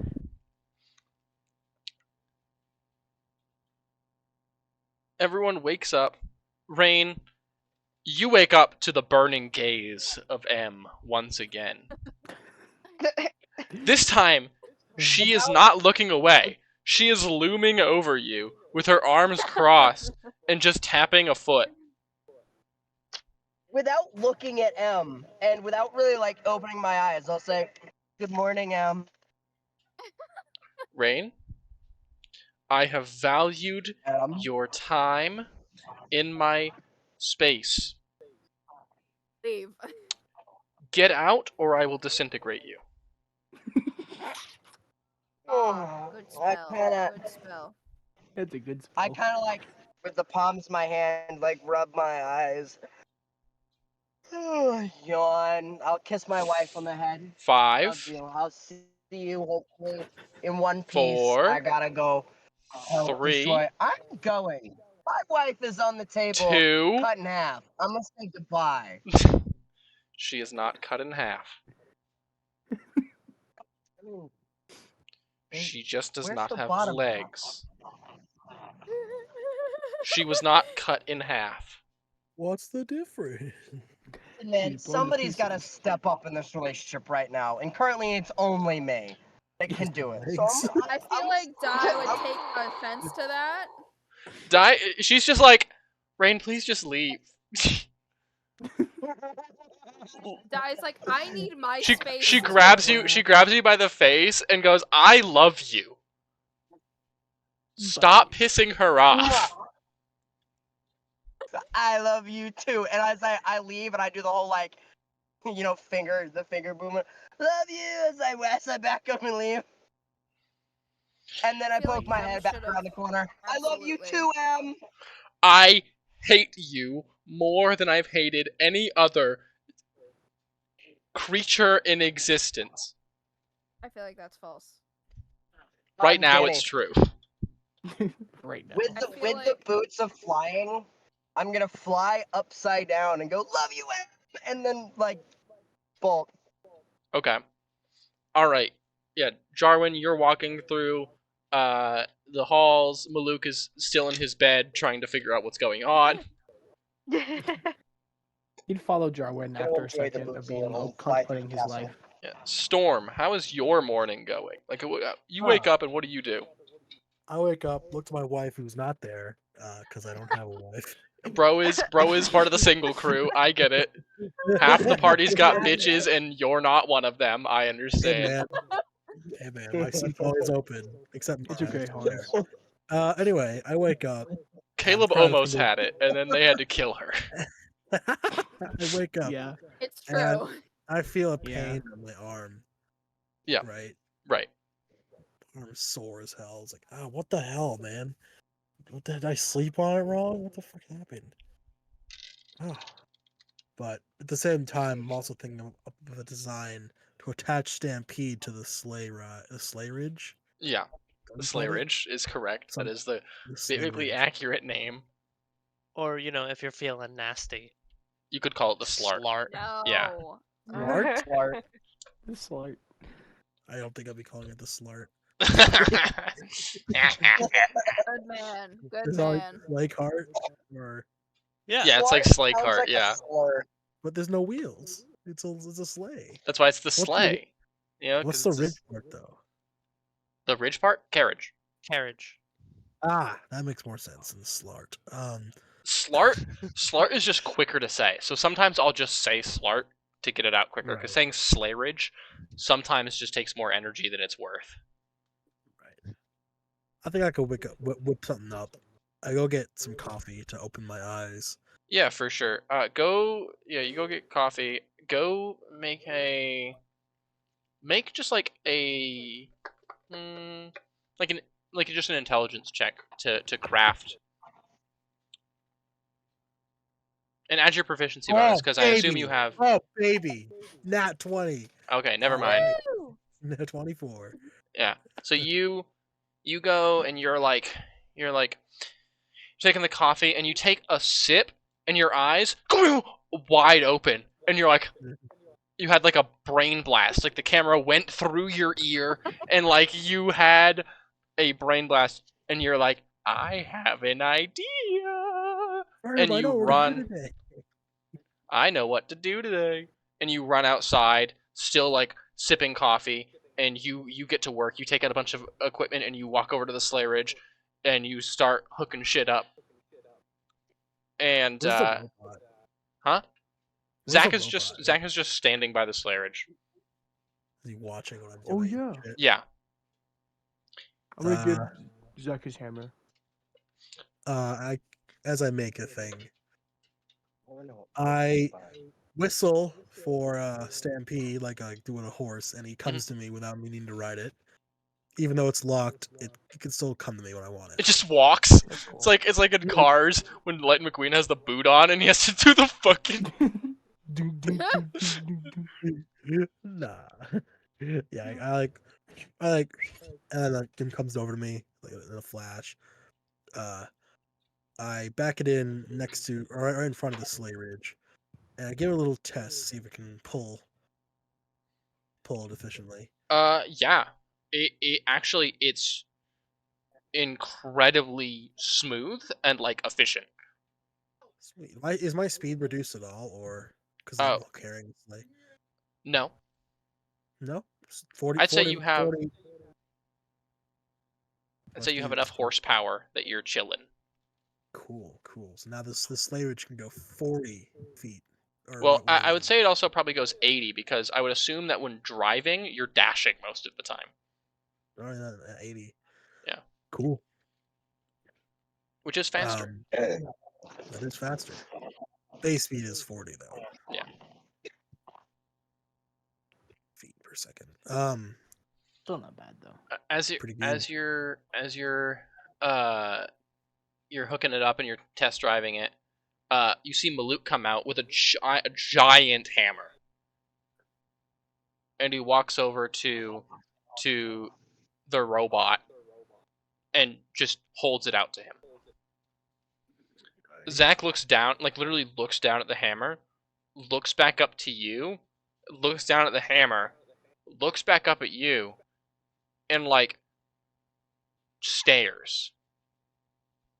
It's for you, Zach. It's for you to swing around and hit people with. So you know how to use your fish. It looks back down at the hammer, holds its hand out, grabs it, and then like kind of waves it around a little bit. Kills Maluk with it. One hit. Yeah, he kills Maluk. You just die because he accidentally hits you with it. Pancake. Grady, you're fine. I'm not petting you. Stop. I love you. Oh my Go god, away. he's dead. Holy shit! I drive off alone with the sleigh ridge in tow. No. Bye. No, Zach grabs it, and then he just kind of, you hear like a kink from his back, and he just slots the hammer in on like some spots on his back. It came with a pre-attached sheath. I like it. You mean the robot, not the hammer. The robot, yeah. Came with a pre-attached sheath. Yeah, and Maluk, you see Storm, driving around with Stampede and pulling the sleigh ridge, testing it out. I want to watch how he drives the motorcycle. Not that you know it's a motorcycle, of course. Well, yeah, but it's just how Caleb's describing it. Yeah. Yeah, all I'm doing really is like not. I don't like do too much. I just take a lap around the anywhere I can take a I lap just want to around. know how it goes. That's all. I just want to know how it goes and how it stops. Yeah, it's a bit too small for you because it's built. It's like big for him, but like it'd be small for you. You know what I mean? Yeah. Tricycle for you. Yeah. Yeah, I can outrun it. So. What's your dashing speed? Dashing speed is 80 feet or 80. I think it's 85 or something like that. Jesus Christ. He's got a 40-foot movement speed because barbarian. So he's on par if he's running. He's on par with the Stampede. You can just go. Yeah. Ranger, leave him alone, dude. Leave him alone. Yeah, Actually, stop. Take a potion of speed. Cause then I'm 120. Jesus Christ! Oh man, I can't beat that yet. You just hook a potion of speed up into Stampede. You just put it in its fucking gas tank. Oh, well, I was actually gonna mix ask it with his gas. Because there's a move I get at level 9. That hold on. Character levels. Level 9.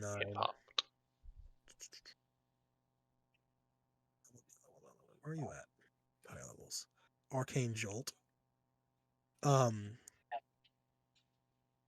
was gonna ask if I could somehow if I get Arcane Jolt, if I could somehow use that on Stampede to make it go faster.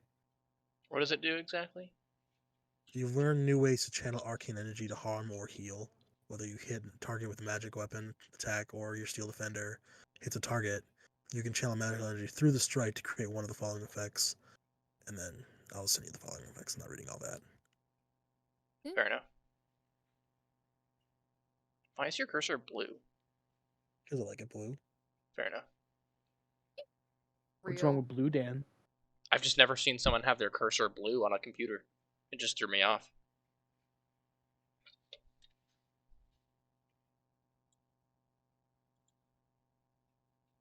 Target takes an extra 2d6 force damage. Choose some creature or object you can see within 3 feet of the target. Healing energy flows to the 2d6 hit points. Use energy a number of times equal to your intelligence modifier, minimum 1, so 4. But you can do so no more than once on a turn. You regain all expended uses when you finish a long rest. And you want to use that for what? It's turned like a kind of nitrous, to make it go even faster. Yeah. Would you be fine with that? I don't see why. Why not? Cool. Well, we're not level 9 yet, but once we get there. I can just stop alt tabbing when I have the Streamlabs on. I really do.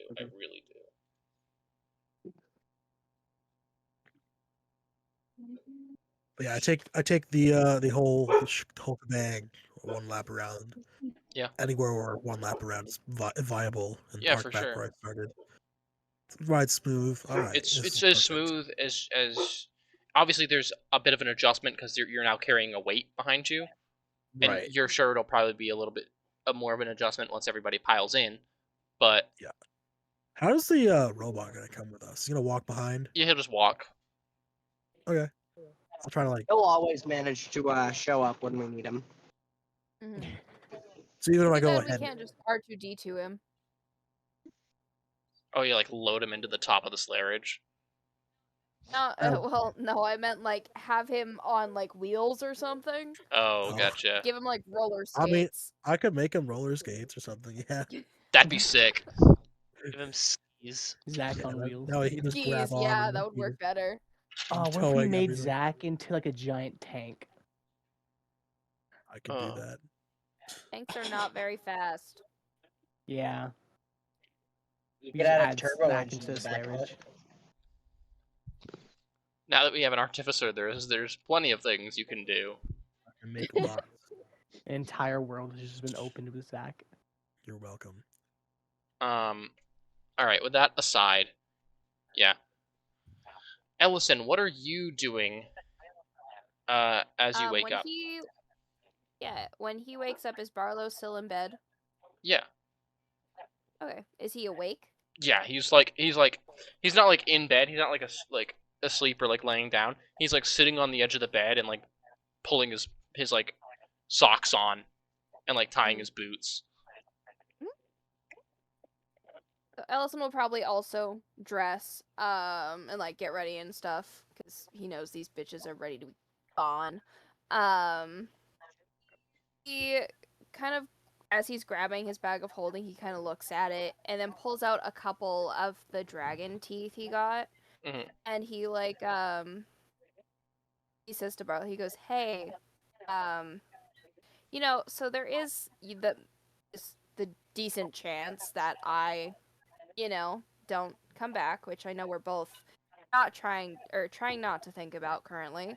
But if that is the case, I think you should take these and maybe, you know, have a dagger made and maybe think of me when you use it." He kind of freezes near the door as you start talking, and then as you finish, he turns towards you, and he grabs the dragon teeth and he kind of looks at them. And he pockets them, and he stares like at the wall for a second, like as if like in thought. Mm-hmm. And then he just kind of grabs you by the face and kisses you. Mm-hmm. And goes, "I am not worried anymore. You'll be fine. I appreciate the gesture. But when you come back, I'm going to give them back to you." You know I'll find a way to just give them back, right? I'm counting on it. And he winks and walks out. Mm-hmm. Now I'm gonna go find Jarwin, see what he was trying to wake me up for. Okay. Before that, because there's one person we haven't interacted with this morning as they wake up. Fury. How does your morning go? Fury wakes up and excited to spend some time to get to know this gnome, since last night everyone went to bed and she didn't get a chance to interact with him alone. She comes out, she goes to the dining hall, she grabs a second helping of just kind of a, you know, something that most people would like. Yeah. It's kind of a nice simple breakfast. Yeah, like eggs or something. And then she kind of like, she goes around, she goes to like his chambers for the night, kind of knocks, and then and then as you're kind of like walking through the castle, like trying to find him, you hear outside. Oh. Then she goes outside and checks out. Yeah, you see him making a lap around the castle. Maluk is also just standing there. He looks very pensive. There are so many thoughts going through Maluk's head, which is an abnormality. Yeah, you see a little steam coming out of his ears. Yeah, he's not quite used to this. I was about to ask if you could see the steam. It's like if Hans were to think for too long.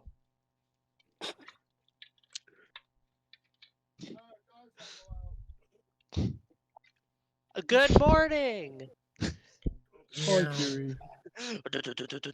Yeah. I'll get some motorcycle enough, probably. That's so cringe. Yeah, you pull up to a stop. After finishing your lap, you kind of pull up to a stop. And, yeah, you see Fury standing there with, like, a couple plates. One of which is just kind of generic, like, everyday breakfast foods. And the rest is also generic everyday breakfast foods.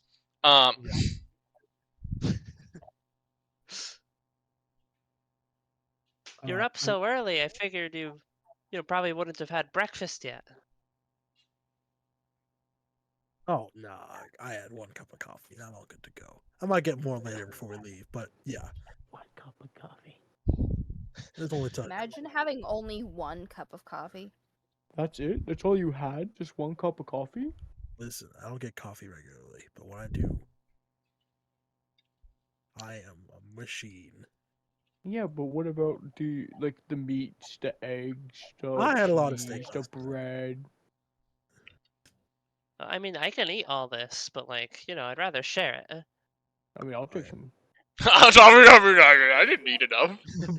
Luke just like eating Fury's entire plate. Just takes the entire plate and just mouths it. plate and all. Like Shaggy from Scooby-Doo, there's like the vacuum sound and everything. Yeah, and then he spits out afterwards. Yeah, are they like metal plates? Mm-hmm. Yeah, I imagine he so. just like he bends it into like a funnel, so everything is just kind of towards the middle. Then he just kind of shakes all the contents into his that's mouth. so gross. Oh yeah. Or like it's not like actually gross because it's all like the same shit, but like just like the image of like you like pouring it all down and like bending the plate and just pouring it in your mouth is so vile to me. I don't know. Yeah, like when you have a paper plate and you're gonna like, eat all the opens his mouth crumbs too wide, just all of it. But yeah, do you take the food, Storm, or do you just? Yeah, I'll take some food. I'm definitely going to go in to get more though because I want some for this trip. Yeah. Hey Fury, I have a question. Yeah, Maluk. Why would Jared want to rip someone's heart out?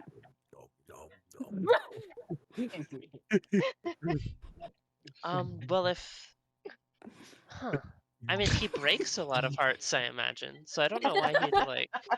I mean, but like he said, he needs the heart. That's he said he needs the heart. Was there like a? Did he say who? No, I was assuming he was talking about himself at first. I offered to take his, but warlock. He didn't say yes to that. Necromancer. We're gonna have to talk to him about that. I guess. I was really concerned. I didn't want to rip out his heart. He's either depressed or a necromancer. One of the two. Yeah. Are you standing next to Zach? Yes, I am. Yeah, Zach is still just standing next to Maluk, and you see there's a massive hammer on his back now. Is it Z-A-K or Z-A-C-K? D-A-C-K. C-K, yeah. Okay. A-O-Z-I-K. Furious robot. So... Shield Guardian. Do you know where he got that? Oh, I got it made for him. Really? Yeah. I figured, he needed more options besides just grabbing something and throwing it or punching it. So I got my hammer. I mean, that looks devastating. I know. Isn't it great? Hey, Zach. You see that target over there that people were practicing with yesterday? He nods. Hit it with the hammer. He reaches on his back. Do you hear the hammer just clunk off his back? And he swings it a little bit to get some test swings, and then he just walks over and poof! Gone. There's straw everywhere. Just splinters and straw. Thickest splinters, yeah. Wait, I kind of need to test this. Zach hit me. I hit me. Zach looks over at you, Fury. Are you sure, Maluk? Do it. You heard it. Boom! Alright. Don't make an attack roll because Maluk is accepting this. What is Zach's default damage? 2d6. Okay, it is now 2d10. Holy shit. Alright. I upgraded Zach. Because he's two-handing a warhammer. That's the warhammer. Yeah. Yeah.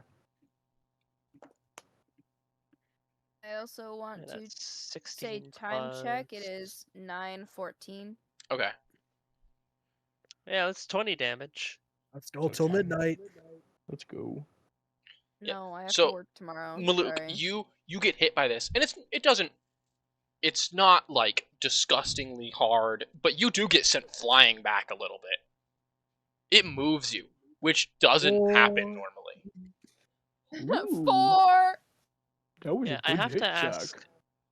Would him basically having a breaching tool, can I basically give him like the siege monster trait? Yeah. Where he does like the extra damage or whatever to against buildings and stuff. It might never be relevant, but yeah. Yeah. It would make sense. If he does have to like tear down a wall or a door, he's gonna be a lot more devastating. A glacier's not a building. No, but it is inanimate.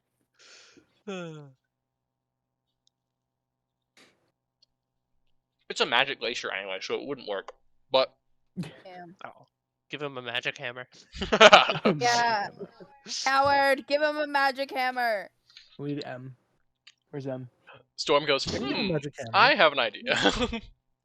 I've got a golden ticket. Or whatever. So, I got a golden ticket. so, are you gonna talk with Storm at all, or Fury, or? I did say in the months. I was talking in the background. I already walked inside to get seconds. I'm starving. Oh, okay.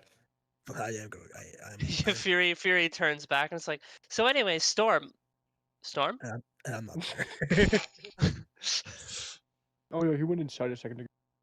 I did lock Stampede though. Oh, Yeah. I didn't even notice. Maluk goes over and checks You were to see if too Stampede's enamored locked. with watching your guy be given a massive hammer that sent Maluk flying. Also, average Fury moment where she has an 8 passive perception. Yeah. Yeah, all the 15 on stealth to get away, but not like I was trying to hide. They were actively looking away. Maluk gets on the motorcycle and like tries to start it, but nothing happens, and so he just pouts. Gotta get that fucking that anti rider defense when someone that's not me gets on, they just get stabbed in the ass with a fucking spike. It's like a tack on a teacher's chair. Yes. Damn. Only activates when I ride it, or whenever someone else He's rides. guilty. Maluk, you Yes, wouldn't just go into the stable and Coincidence? mount someone's think horse, not. would you? We do that all the time, No, don't we? we don't use horses. Oh, He's we do. reindeer. Oh. And also, we don't even do that. I He's just a pass. grabbed whatever Yeah, we've never done that reindeer was before. there. All right, so as this conversation, as Fury like admonishes Maluk for sitting on the motorcycle, we flash sideways to Ellison running into Jarwin. Okay. Good morning. Now that I can actually open my eyes, what did you want to talk about, Jarwin? What did she tell you? Jarwin's just like casually eating an apple, and he's slowly chewing it, and just looking at you. Mm-hmm. And he like takes his time, and he's like, "Yeah, In we the gotta get the past- heart. What heart? A heart for my lady." What heart, Jarwin? He kind of just sighs, and he's like, "Okay, so." Buddy, you forget that I don't have these dreams with you. I'm not there. I don't want to be.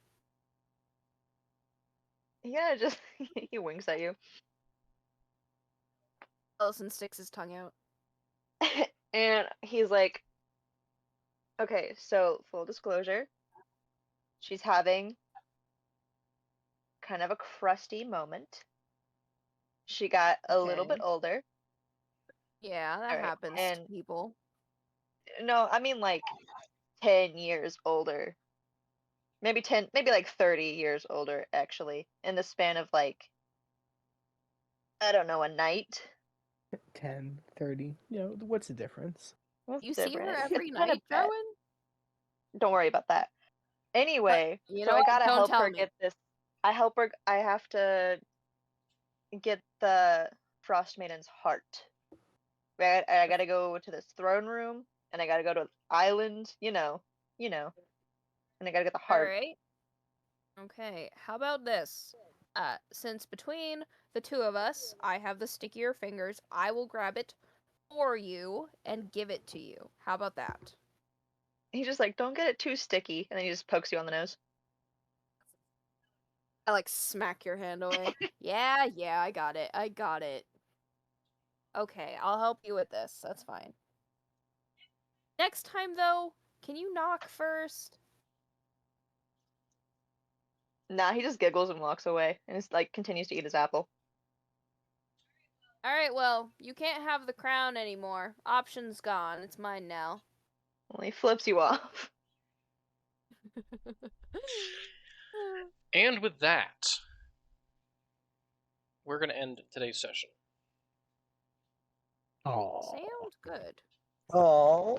That was fun. How was your first session with us, Hans? All right, good talk. Us. That's how it good was really bad then, huh?